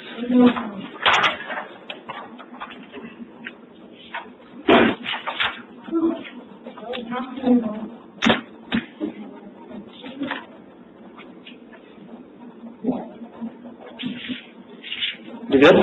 All right, moving on to 6H. Census Automated Metering Infrastructure Base Station, Ross. All right, pressure base.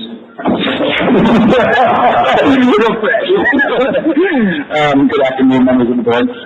I'm here this afternoon to discuss the purchase and installation of an additional automated meter infrastructure base station system.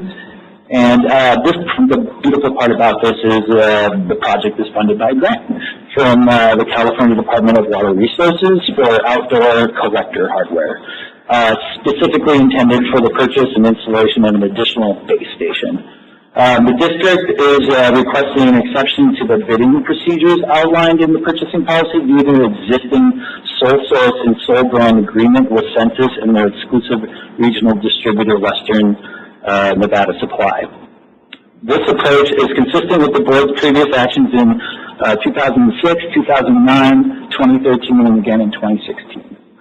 When sole branding for Census was authorized based on factors such as system-wide uniformity, product performance, negotiated price advantages, and efficient inventory management.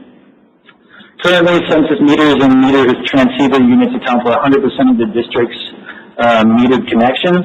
The installation of this additional base station will enhance system coverage and reduce data collection gaps, particularly in areas with limited signal strength. This is like the Y area, Sierra Track area. We do experience some signal loss there. Utilizing the Census AMI base station ensures full compatibility with the district's existing meter infrastructure. We currently have 5 base stations. And this preserves manufacturer warranty and supports consistent, reliable performance across the system. Western Nevada Supply is the sole regional supplier for the Census products, and this purchase has been reviewed and approved by the district's purchasing agent for conformance with our procurement policies. The installation of this additional tower will need to be completed this construction season to ensure timely use of awarded grant funding and integration into the district system. So with that, I can open it up to some questions. Where are you going specifically? It's actually going on the 100-foot radio tower that was erected in 2 years ago, I think? Awesome. Yeah, it's for the lightning strike. Yeah. So it was kind of an interesting path to get this additional tower. We were initially going to put it at the Tahoe pump station. They ran into some permitting issues, we expected some permitting issues, and we were also leveraging that area as like an idea that we might take over the Tahoe Keys, so we might want to put a tower there. We were also exploring H3 tank. Being so close to the airport, there might have been some problems there. We are actually had Census run it based off of this, and it was actually had some really great results. So this provides that redundancy that really the community has relied on that data for the water smart, and when we do have some interruptions with the data, it is noticed by our community. So, and we're starting to use that data more to leverage planning and ideas. I hear about that daily. Yes, exactly. So Any other questions or comments? Are there any public comments or questions? Seeing none, what action would you like us to consider? Authorize the exception of bidding procedures as outlined in the purchasing policy, and authorize South Tahoe Public Utility District to enter into contract for the purchase and installation of an additional automated metering infrastructure system from Western Nevada Supply in the amount not to exceed $123,870.40. I'll move to approve. I'll second.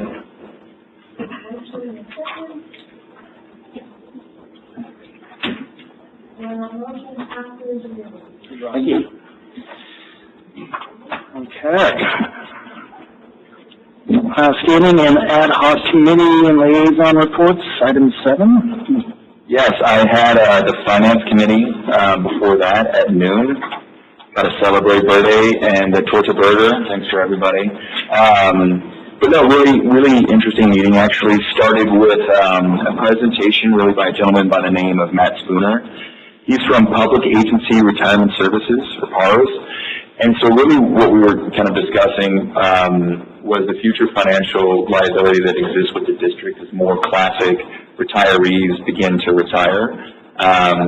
And, you know, the liability will exist until those folks that are retiring will, trying to think of the word Paul used, win the lottery, you know, move to that big farm in the sky. And so, as we get in that space, just honestly was the financial liability that existed. And so what, Mr. Spooner was, you know, kind of bringing forth is an opportunity, and forgive me, I can't remember the name, the type of account. 115 trust.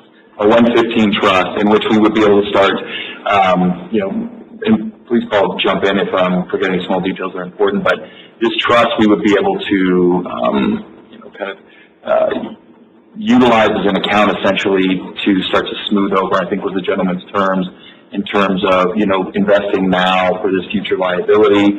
And so, you know, the good news with it is you can sign up essentially, there's no cost to do it. You know, you don't have to establish you're going to be, you know, putting X number of dollars in and this, you know, regularly and so forth. And so the thought was we could, you know, look to, get involved with this, and then, you know, kind of see how it grows from there in terms of savings and what we can start to put into it to save for that future liability that's certainly coming. And so I don't know, Paul, anything else you'd want to add on that? I think the only thing I would add is that, you know, one of our largest expenses related to our CalPERS is the category that they call the unfunded liability portion. And a portion of what we pay into it every year goes towards that with the goal of someday that would be paid down to zero. And every agency has this unfunded liability, not us, and ours is smaller than us. But it's possible that as we invest into this 115 trust and the dollars we invest as well as the interest that goes upon that, you know, can be used to help to pay this down faster, and that ultimately would, at a sooner year, lower our annual employer rate that's associated with the CalPERS account. Yeah, that's kind of the overall goal. And so it's a budgetary item, and so annually we would just evaluate it and see, you know, how does the priority of that compare to the priority of our capital plan that keeps growing every year and not going down. And so, yeah, it would just be a discussion of during the budget process every year. Great. Yeah. So yeah, it seems like an exciting opportunity to, you know, use our money, wisely. Mm-hmm. Next we discussed the financial committee charter, you know, kind of some of the things we discussed. You know, kind of had a high level review of it. Kelly wasn't there obviously because she was sick, so wanted to get her input on it as well. My only comment was, you know, as we're existing in our budgetary realities today, you know, part of the problem was we were, you know, not accounting for the actual cost, not replacing the water lines we needed to, kind of as we needed to not be in a situation where we're in 10 plus, you know, percent rate increases, you know, for the foreseeable future. Although that's something I'll discuss again in a second. And so I want to include something, you know, a little bit more direct in terms of the charter, referencing that, you know, kind of the wise, sustainable way in which finance should be looked at as a district, so we don't ever find ourselves kind of at the cliff of an unfunded liability, whether it be capital, whether it be retirement, or so forth, right? And so that'll be coming back to this full board at some point after we finalize. This is actually really exciting, the gravity transparency reveal. And so some financial software that you've got to first kind of peek at that is going to be available on the website eventually, that is really, you know, completely transparent vehicle for the district in terms of, you know, departments, who's spending what, how is that money being spent. So you as a ratepayer, you know, you as a community member or stakeholder or so forth could go into the system and really go through and see the nuts and bolts of how everything works, how the dollars are being spent. Also has a huge benefit in terms of kind of state accounting requirements might be the best way I would say it. And, this system, through just the input of it, not only provides the transparency to the community, but also does that at the same time, which is from what I've been told, a huge time savings. So I think that was a really positive outcome. But, as you see it, just the transparency for the community is, pretty remarkable.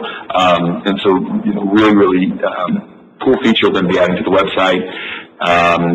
Senior citizen discount was something we had talked about, kind of as a board, as we were talking about that other tier.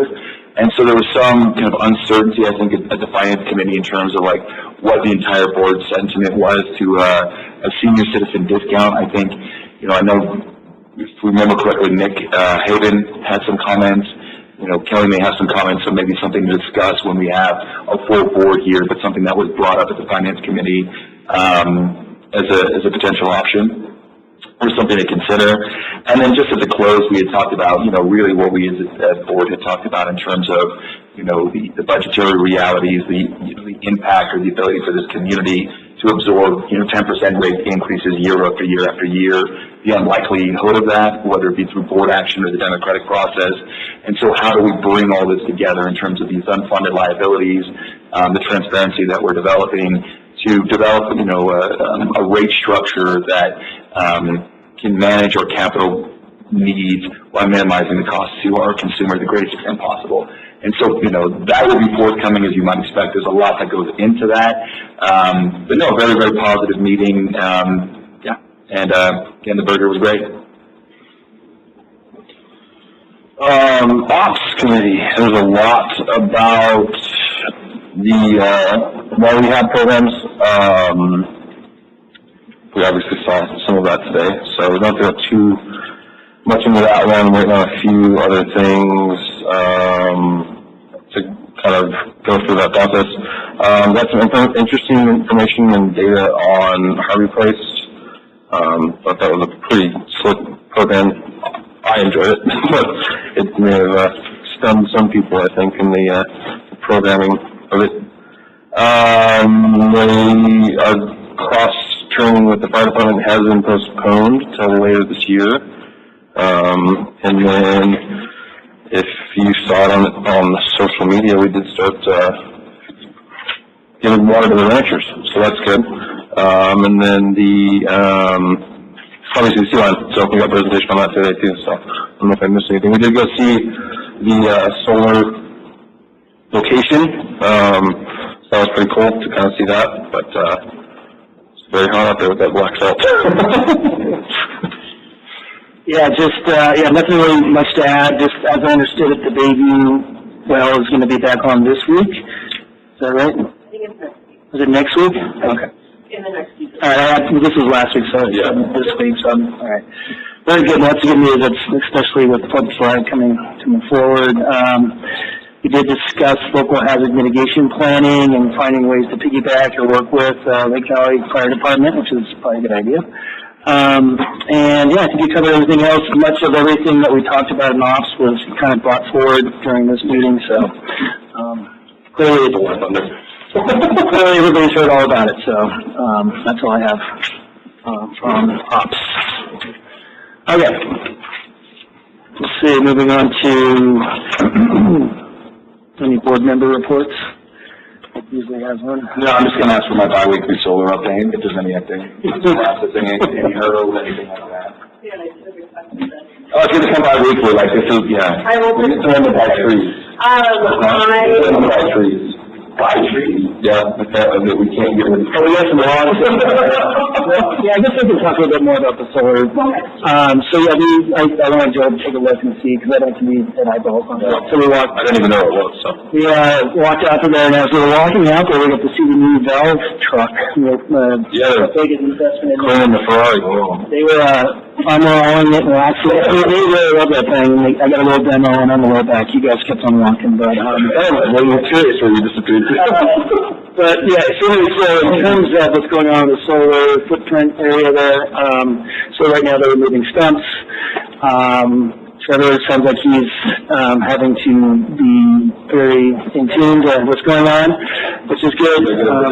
Maybe not so good, but nonetheless, it sounds like yeah, hopefully they're gonna move through that stuff. I guess they kind of undersized the backhoes and stuff they're using for those trunk removals, but They did the driveway long enough that a fire truck can get in there and turn around, in one pass, so. I think they're still working on the city permit as well. That was kind of a hang up, and I know Trevor's been helping a lot trying to get that moved through. It has to do with their chippy. So I will. The pool installer was coming this week too, yes? Yeah. Yeah. They do have a local camp. Right, that's positive news. That is very positive. Right. So. Very close. Alleviate some of our concerns on our urgency.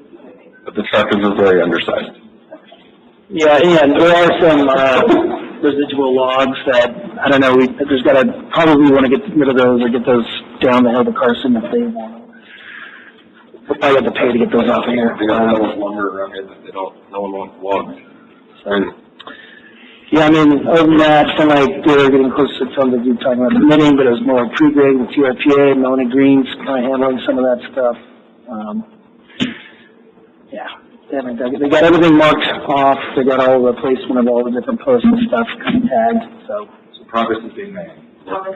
Slowly. Well, I mean, I think in terms of certain things you have to handle until the very end and a little bit past it. This is just one of those things.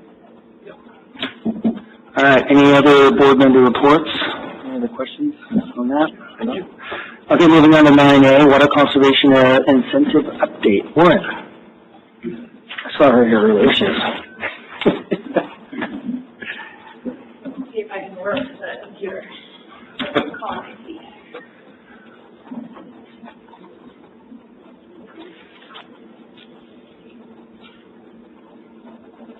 Oh, yay. Okay. So, good afternoon, board members. Warren Greenfield, Water Conservation Specialist. Today I'm going to provide an update on our water efficiency program incentives.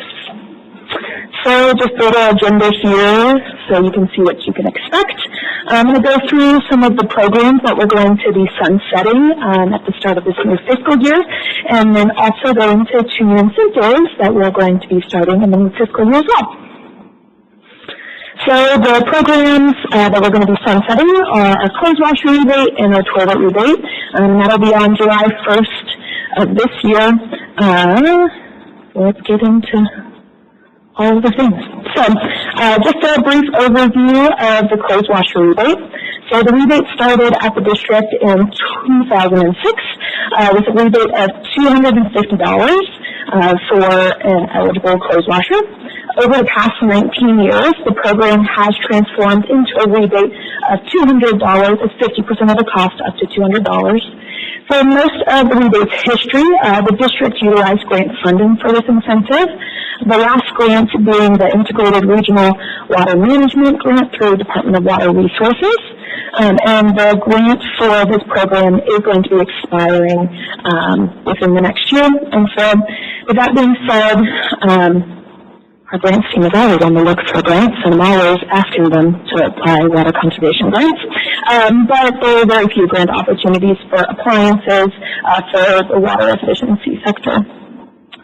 So we do have some reasons for sunsetting this clothes washer rebate. So although not all clothes washers nowadays are Energy Star certified, which is one of the requirements for this rebate currently, the majority are high efficiency models.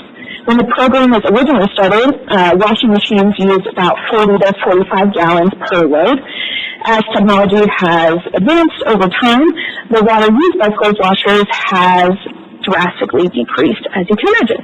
So today, our non-efficient clothes washers use between 15 to 25 gallons. So even the non-efficient ones that maybe don't qualify for this particular rebate as we have it currently, still using a lot less water.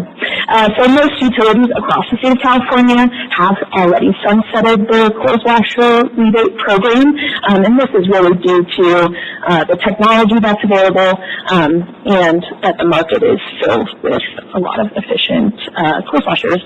I did add in some water savings and how much money we spent, because I know you guys like that. And this is kind of a fun fact. The average American household runs 300 loads of laundry each year. So, just in case you guys are wondering. Yeah, we've got children that probably triples or doubles. So. I don't think, Maybe back to that previous slide, Ms. Keir, I have a question on that. So, I was looking at the numbers in terms of people taking advantage of the rebate program, and, I mean, is there any way to explain? This doesn't seem like it's,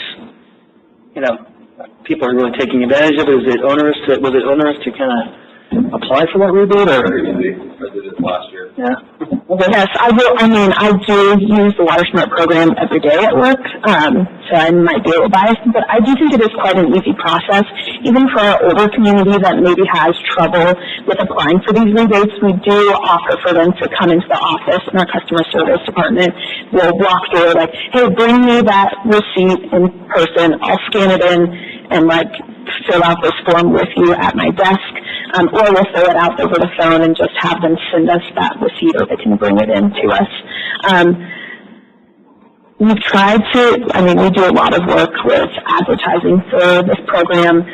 We currently are doing this rebate not just for our water customers, but also for Lucas, Tahoe, and Lakeside Park, because we have grant funding through a different IRW grant.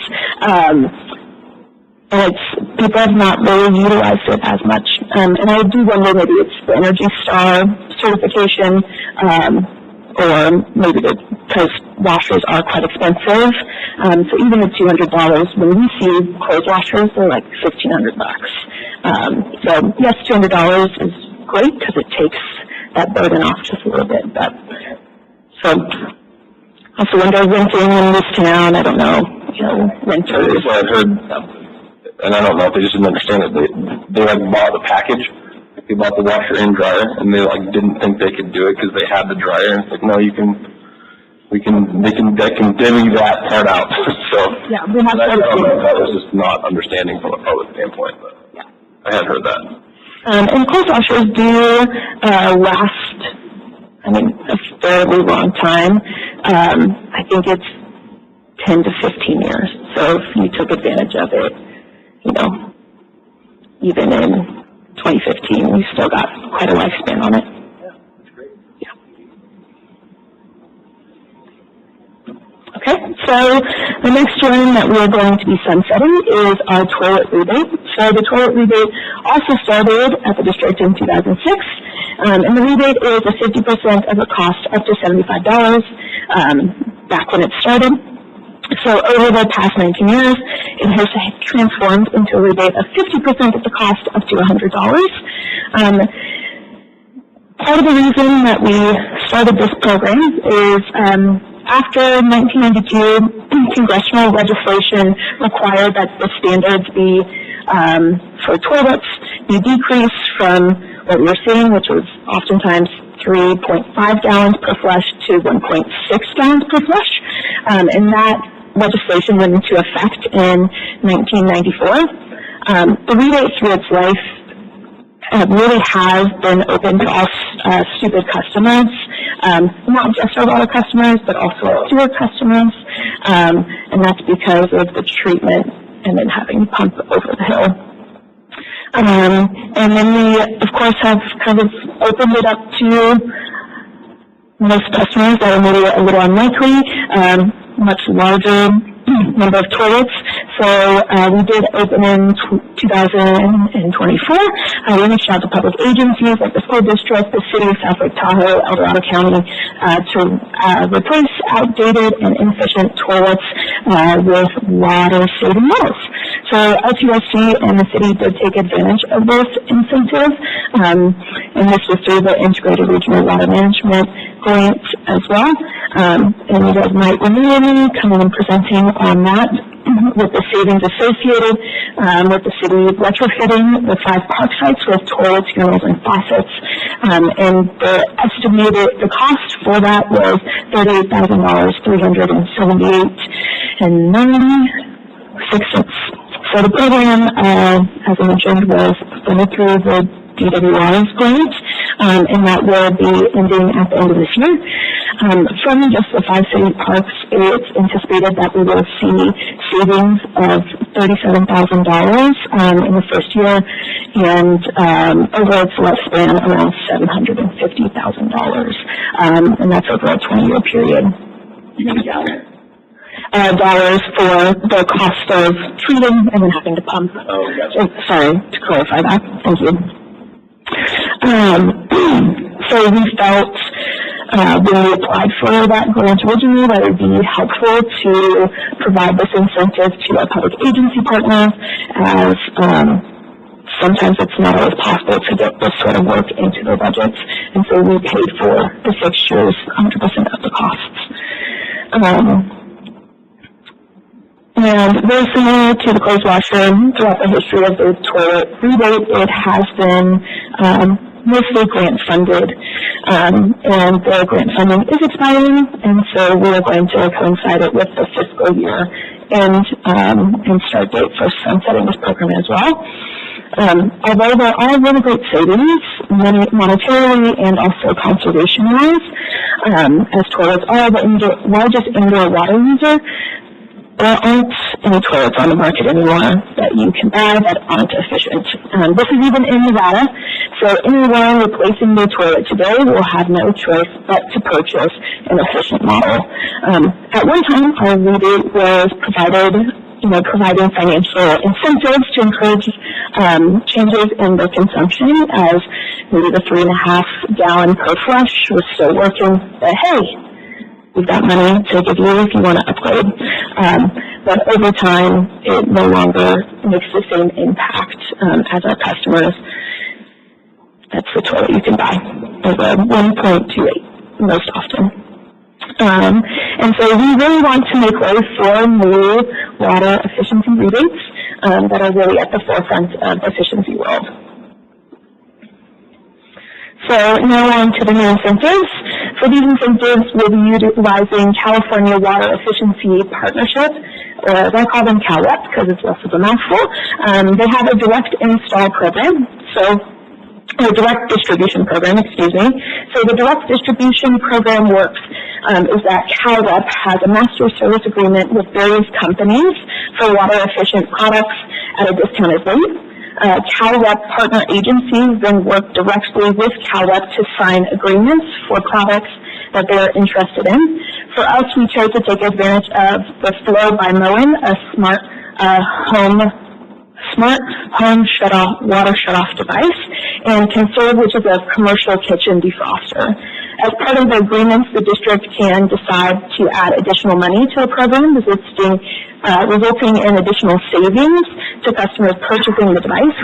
Once the agreements are in place, customers can purchase products and receive instantaneous savings, no longer having to wait for an application processing and a check to come in the mail, really decreasing the upfront costs that customers might face, and also time the district spends in processing these rebates. So I'll talk a little bit about the first device, and so this first device we're adding, as I mentioned, is Flow by Moen. This is a smart inline system that detects leaks and automatically shuts off water to prevent damage and reduce water waste. The bundle that CalWEP negotiated comes with the shutoff device, an extension cable, and a backup power for the device. I was interested when they mentioned the extension cable, and they said often people don't have them, so they just include it in there, so they have to come back and purchase. And the bundle comes to these customers, and we are seeing that a lot of insurance companies are requiring that folks install something like this, especially if they have a second home. And so this is one of the devices that does qualify to help our customers potentially be keeping their insurance. So in addition to water savings, it is helpful to our customers. We received quite a few calls with customers wondering if we had an incentive of this nature. So in addition to a discounted price that CalWEP has negotiated with Moen, the district is also offering an additional $50 off the price for 20 devices. This is just to start because we're interested to see how is this program going to work, how many of our customers are going to be interested in it.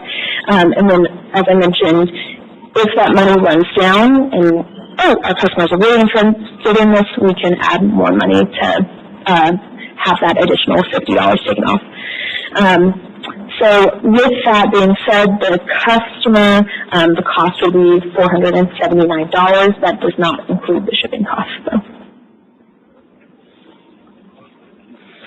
So the other incentive is the commercial kitchen food defroster through a company called Conserve.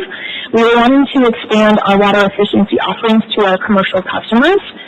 Conserve defrosting system is a smarter, more water efficient way to safely defrost frozen foods without wasting water as well. The defroster circulates the water in a sink instead of requiring continuous faucet flow. It cuts back on the time it takes to defrost, and some of the initial savings that Conserve found when they did a study on this is about 1 million gallons per year per kitchen. And what this equates to is potential savings in treating this essentially clean water here at the district. It's about $27,000 is what it could potentially save the district. And so at this time, we're not offering any additional discounts apart from the discounted price negotiated by CalEP. The device currently retails at $3,000, but our customers would pay $2,700 if they were interested in it. Thank you guys so much. Do you have any questions for me? That food defroster, I didn't realize people are just running water over food and defrosting it. Yes, so that's for not just restaurants, but also for grocery stores when they're defrosting all of their food in their deli. Oftentimes they just run the faucet. Yeah. I know, it's very interesting.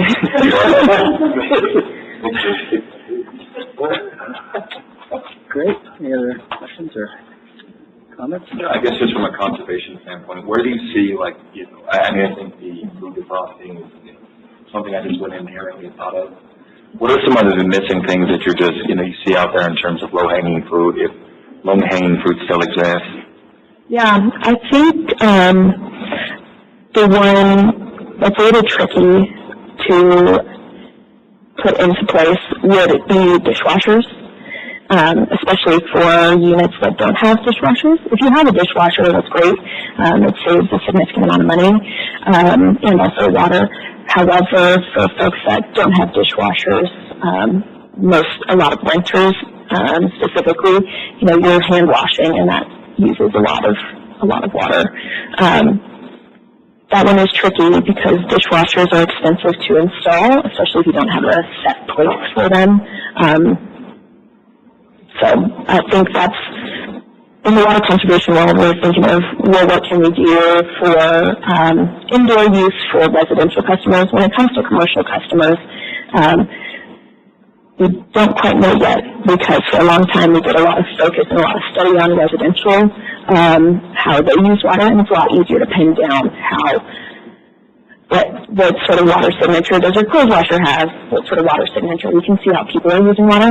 When it comes to commercial, it's a lot more difficult, because retail could mean a 7-Eleven, but it could also mean the Sierra Trading Post, right? So when you categorize them, it's hard to understand how they're using water, which is part of the reason for the Making Conservation in California Way of Life regulation. Includes commercial, industrial, institutional portions in there for trying to understand how many of these different classifications do we have across California, and then I can imagine in the future they might look for us to report on how these different classifications are using water and how much water they're using. But commercially, like the defroster is a big one. Something else in the world is also, the ice cream shop, the little dippers that they put the scoops in. There's no standard for that, and they don't quite know how much water that uses, but it is continuously using water, so that's something that there's studies going on. So we'll see what happens with the commercial world, but I imagine that's probably what's coming next. Thank you. Mm-hmm. For the I guess the shut-off valve, does it interface with our system in anywhere? And then I guess the other question would be like, what's it cost to install one of those to our residents? I don't have the answer for the cost to get a plumber to install for you. It is an inline system, so it does require a plumber to do the work for you. It doesn't integrate with our WaterSmart system, similar to the flume devices that we had folks put on, except for the flume doesn't shut off the water if it notices the continuous use. It just alerts you via the app, whereas the flow does shut it off automatically. I wish I knew the cost, but I don't, unfortunately. And I do wish that it integrated for us, but it doesn't. Ours are, hourly meter reads. So this is really beneficial to customers because I was at a conference and somebody from Melbourne was there, and he was talking about he had installed this on his own property, and he was power washing his house, and he got an alert on his phone saying, hey, there's an unusual use, and he was like, no, it's okay, I'm power washing my house, and then 15 minutes later he got another one. He said, no, it's okay, and then he didn't get another one after that because it uses AI learning for that. So it's very interesting. But it's nice that it's instantaneous, especially for our second homeowners that are up here during the winter time. And thankfully that backup power little device, it will work during our winters for if there is some power outages, and it will maintain that data that was saved from your water use previously. So.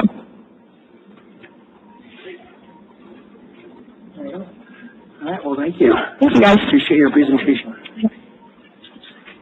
Okay, Ryan, Customer Service Assistance Program, 9B. Good afternoon.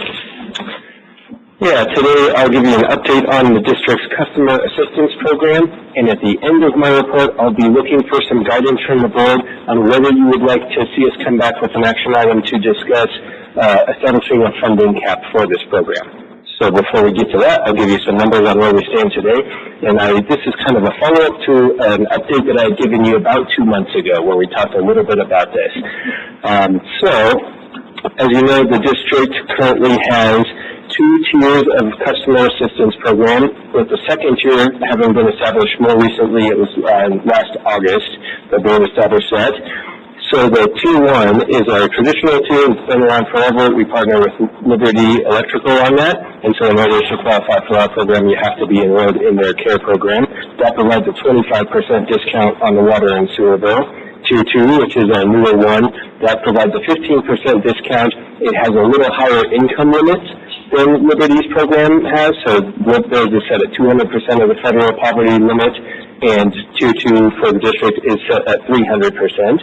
So, as of our June 1st billing, we have 469 accounts in our Tier 1 program, and in Tier 2, so this kind of is the same status that I had given in the last update, that it was the utilization of Tier 2 is much less than what we were expecting when we put that into place. We currently have 12, so about a month ago we had 11, so we've got another person enrolled in that program, and that one is a self-attest that you meet those income eligibility requirements.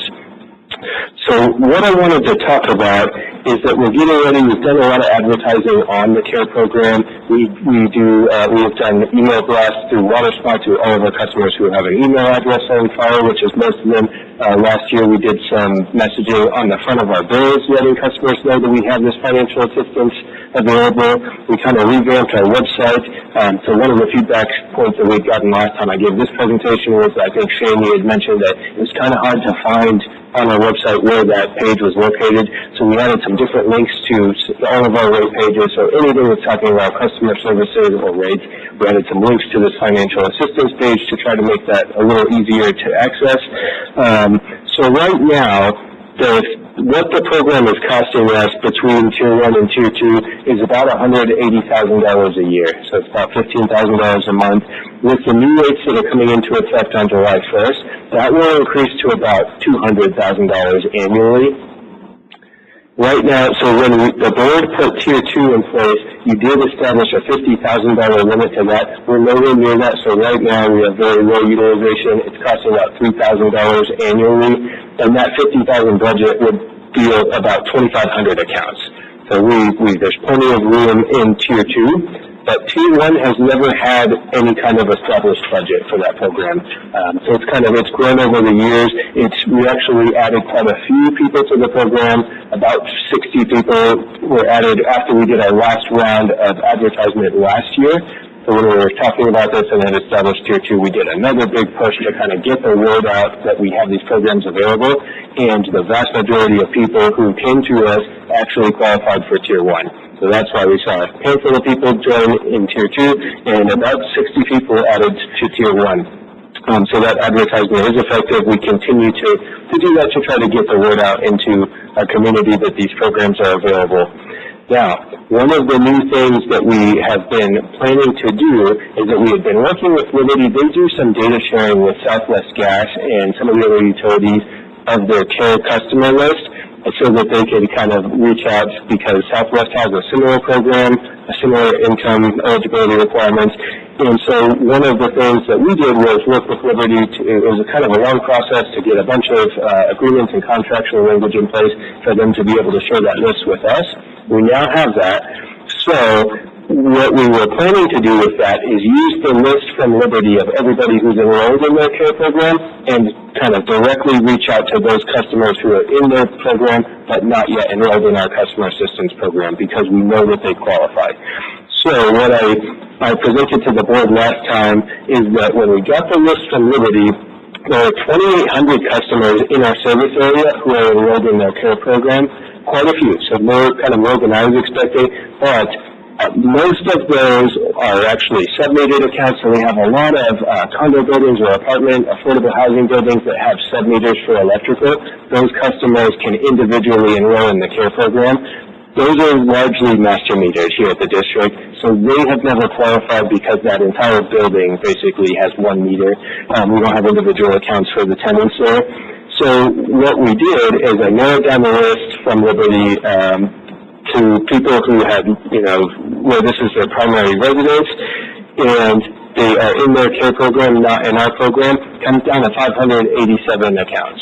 So there are potentially just under 600 customers who qualify for the district's customer assistance program in Tier 1.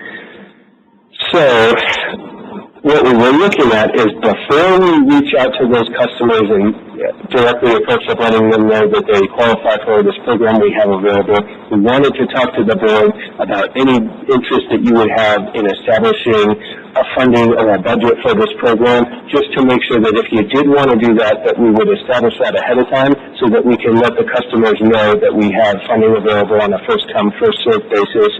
Right now, the average Tier 1 monthly discount is about $30. So the cost of, let's say if all of those customers, all 590 of them or so, enrolled in the program, it would add about $210,000 to in addition to $200,000 that we're currently spending. I think that's unlikely. The cost of 300 of those coming into the program would be about $110,000. So I think, my kind of estimate on what we would see if we just went ahead and reached out to all these customers is you might see the total program budget go from $200,000 to somewhere between maybe $250,000 and $350,000 on the high end. It really just depends on how many people sign up, but the barrier would be very low for these people because we know that they already qualify. So essentially they would just have to fill out our application, which we need for just our documentation and audit purposes. So that's the main question that I had for you, is whether you'd like to see us come back with an action item to vote on establishing a budget for that program. The only other thing I want to let you know is that along with these two programs, we do have one other financial assistance program that's available to our customers. This is a long-standing program that you probably haven't heard a lot about because we haven't seen a lot of action with it in the last several years, and we haven't done a lot of outreach about this, but we do have a program called Helping Hands.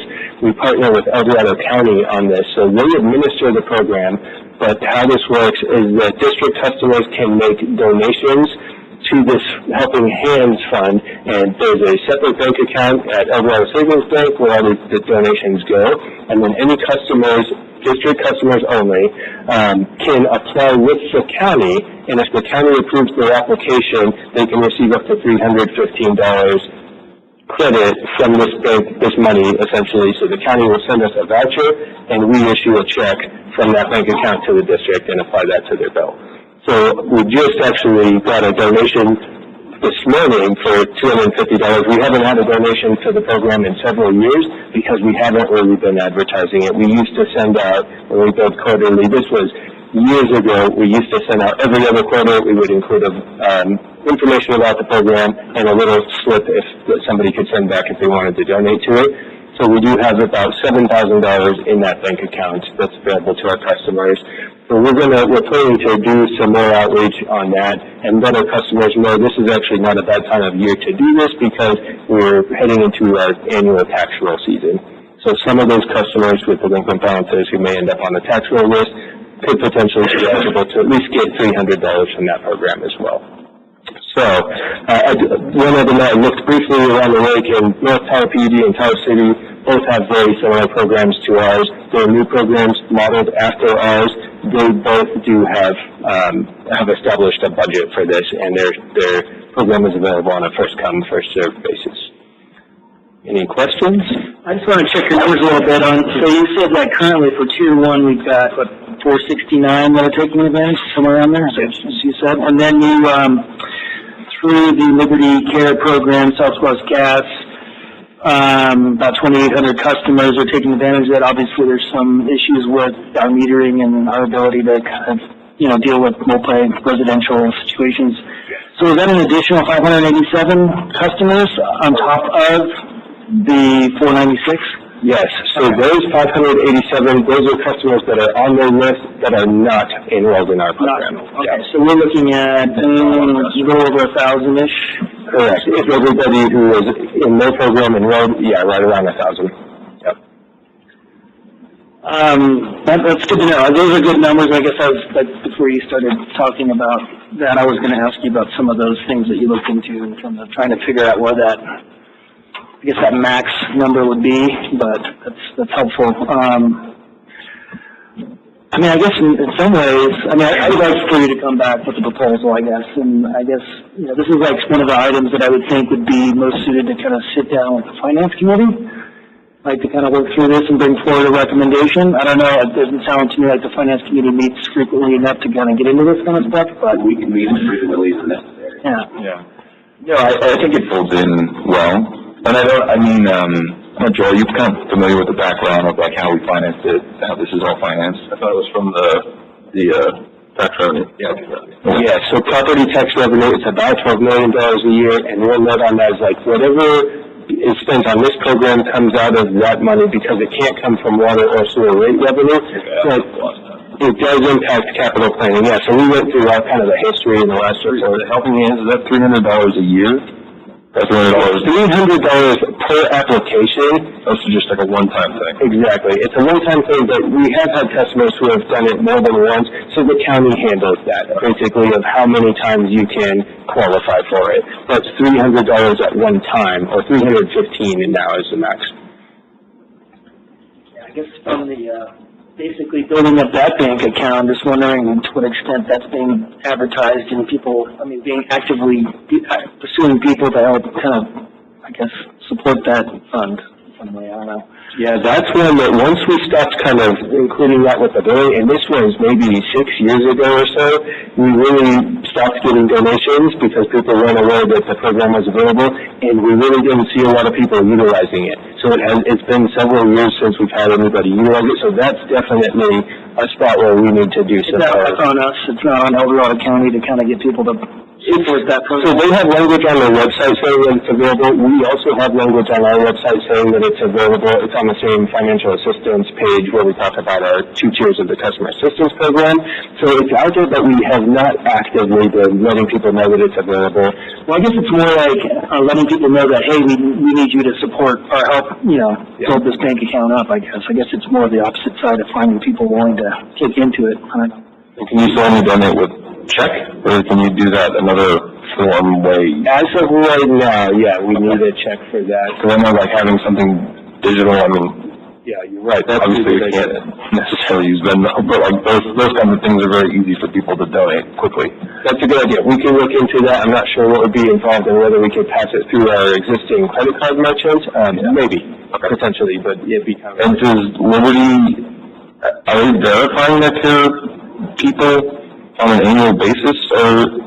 They require that you recertify every 2 years, and so that's what we do too. So we're kind of on the same schedule to try to work with them to make sure that, that they're certifying with Liberty and then they're recertifying with us if they still qualify for the program. Liberty actually has made it a lot easier to apply than it was in the past. They used to require a lot of income verification documents and W-2s and things like that. They have switched to a self-attest for their care program as well. When were you planning on doing the additional noticing? Kind of as it goes to Shane's point in terms of, setting the budget. Yeah, so what I was thinking is that we would wait to do that until we kind of have those conversations. The only thing that I don't want to do is to do that marketing and then be turning people away. So that's what I was kind of thinking, that this is something we never talked about before. I do think it's something that we should consider. I think the Finance Committee is a good spot to start it, maybe just because it's a little bit of a more in-depth conversation. It comes into this discussion of, like balancing what you were talking about earlier as far as, helping our customers as we pursue this aggressive CIP, but this also, any money that's spent here it does impact what we can do on the CIP side. So I think there's maybe a nuanced discussion to be had with some different creative ways that we could have a funding level that we could always change it too. So I think it's a discussion that we've never had, but I was kind of thinking we should have it before we reach out to this larger group. So based on what's in there, what could come, it looks like about $400,000 a year. Could be roughly at the top, right? Yeah, but every year as the rates increase, that would increase as well. Yeah. Yeah, just remember, what Ryan said is that all of these customers that we potentially could individually target have been receiving the same messaging as everybody else. Why they haven't signed up, we don't know. So trying to guesstimate how many would sign up based on trying to target them directly is unknown. I would highly recommend, at least in year one, that we would propose some sort of a budget or cap on it, since we don't know what it would be. And then we could, monitor it after that. I think ours is in those variables, Liberty. I'm sure they're more concerned about their... Yeah, and that's kind of what I was saying, is we would revisit it and kind of gauge what's appropriate as the program is utilized, because we just don't know. But in the meantime, we've made our application process as simple as we can, so we've rolled out an online application that's been very popular. We have paper applications available as well. We have them available in English and Spanish. So we're trying to, reduce the barriers to actually applying for it. But to Paul's point, I'm not really sure why, more of these people haven't gone through those steps. But it could be a number of reasons, I guess. No, I mean, I think you've made great strides. I think initially my complaint was always I thought the application process by Liberty was arduous and problematic. So I think that's largely been removed. Kind of speaking to the number of enrollees now in comparison to what it was historically. And so, I'm fine, I guess, keeping it as is for right now, agendizing it with the Finance Committee and coming back for a recommendation, and then we'd have a full board discussion, and then we don't start any outreach until that point. Is that fine? Yeah, and based on the discussion we had at the end of the Finance Committee, it looks like we're probably going to get one scheduled the same day as the next board meeting anyway. Oh, Yeah. that'd be great. Yeah. I guess that's, to whatever extent we can vet and have you guys noodle around on it and think about it. I guess for me, like, I like the idea of having a cap, in that it makes for more predictable budget planning and made it easier for you to kind of like anticipate it getting hit. But, so yeah, if that's the direction you need. I think so, that's perfect, because the other thing I was going to say, the other thing I was concerned about is, like, if we don't establish a cap and then you later want to do that, you could just set a lower one and we'll just wait to let it get there by attrition, but it may take a long time. You know, typically, we don't have a whole lot of people who drop out of the program. Yeah, I don't want to set a lower than I do. And just out of curiosity, what's the limitations for the other Tahoe, PUDs? Yeah, so looks like $150,000 is what they budgeted for it. They have, so North Tahoe, their program is a flat discount of $30.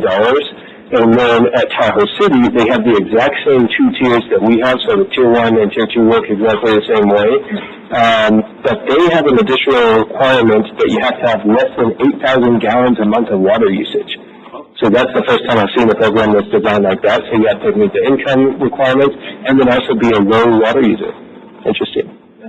Yeah. They were much smaller. Much smaller. Yeah, and they're 105. 150. 150. Yeah. And that's kind of where I was going to, like, what it is per, how many customers? Yeah. And we can before the next finance committee meeting, like, just some breakdown in terms of that. Yeah, how many customers they have compared to us. Yeah. Sure. I mean, I'm still just, you know, incredibly supportive of the program, especially how it's financed. Yeah, I don't want to set a budget lower than what we're already doing. Like, I don't want to deny people. I do want to have wiggle room for new people to get in. I don't want to deny that. Yeah, if we can save on those paint jobs. Maybe I can look at them and do some value added into the, Yeah. I saw the green show, like, I could have brought over a bunch of 15-year-old boys and not that old for like, some quarter subs, man, we would have had fun, but, just kidding. All right. No, a good conversation, yeah, and I think that'd be helpful to set that context, and then we'll bring some recommendations back. Great, sounds good, thank you. All right, item 10, General Manager Report. Paul. Oh, just real quick before we head into closed session, this is just a reminder that it's time to start thinking about my annual review again. And so over the next couple of months, the way the process will flow out is between now and the next board meeting, you'll be contacted by Liz from HR, and she'll distribute the evaluation form as well as my goals for the current year, progress made, and some proposed goals for next year. And then she'll meet with you in closed session on the 17th of July, because there is no July 3rd meeting. And she'll just kind of go through the process with you, and then we'll actually do the review on the following board meeting of August 7th. Okay. That's just a timeline. Great. That's it. That's all you got? Okay, very good. I guess item 11, notice the past and future meetings are listed there on the agenda. Shane. President Ron. Oh, I'm sorry. Okay, I'm sorry, I'm not on the agenda today, but Paul did ask me to give you guys a very brief update. I promise it will be very brief. Oh, sorry. No, you didn't know, so that's okay. I just wanted to add on a few things from my presentation at the last board meeting. So I had mentioned to you that we applied for funding through the Eldorado Water Agency for a wildfire resilience planning project. I wanted to let you know that we were successful in that application, and we will be awarded that funding. So I'm very excited about that, as that will help to pay for our local hazard mitigation plan. And then I also wanted to mention that we had submitted a notice of interest to the Hazard Mitigation Grant Program for the Bellevue Planning Project. I also mentioned this in my board meeting. Today we received an invitation to apply to submit a full application for that funding. So while there's a lot of uncertainty at the federal level with FEMA, I'm still very hopeful that we will be successful in securing that planning funding. And then the last little update I wanted to add on to what Brent mentioned earlier about the blower project is that Brent and I are also working with Liberty Utilities to utilize their incentive program to actually get a rebate from them on the energy efficiency improvements that we're going to make with the blower project. And hopefully this will go well, because I have my eye on some other projects that I'd like to look at utilizing their incentives as well. So, it's kind of a win-win for the district, because not only are we reducing our energy costs, but we're going to get them to give us some money as well. So, just sorry to take more of your time. Oh, no, thank you. No, that was great. I guess we should have put you on the agenda. Well, this was a last-minute request, just yesterday, so. I'd like to make a move that we end all meetings like on a positive vibe. Right, so I'm glad I could help you with that. No bad news. Everything is fantastic. That's good. All right, thank you. Cool. All right, I should look up. Moving on to, basically, we're going to adjourn this open meeting and then move into closed session. Coming out of closed session, nothing to report.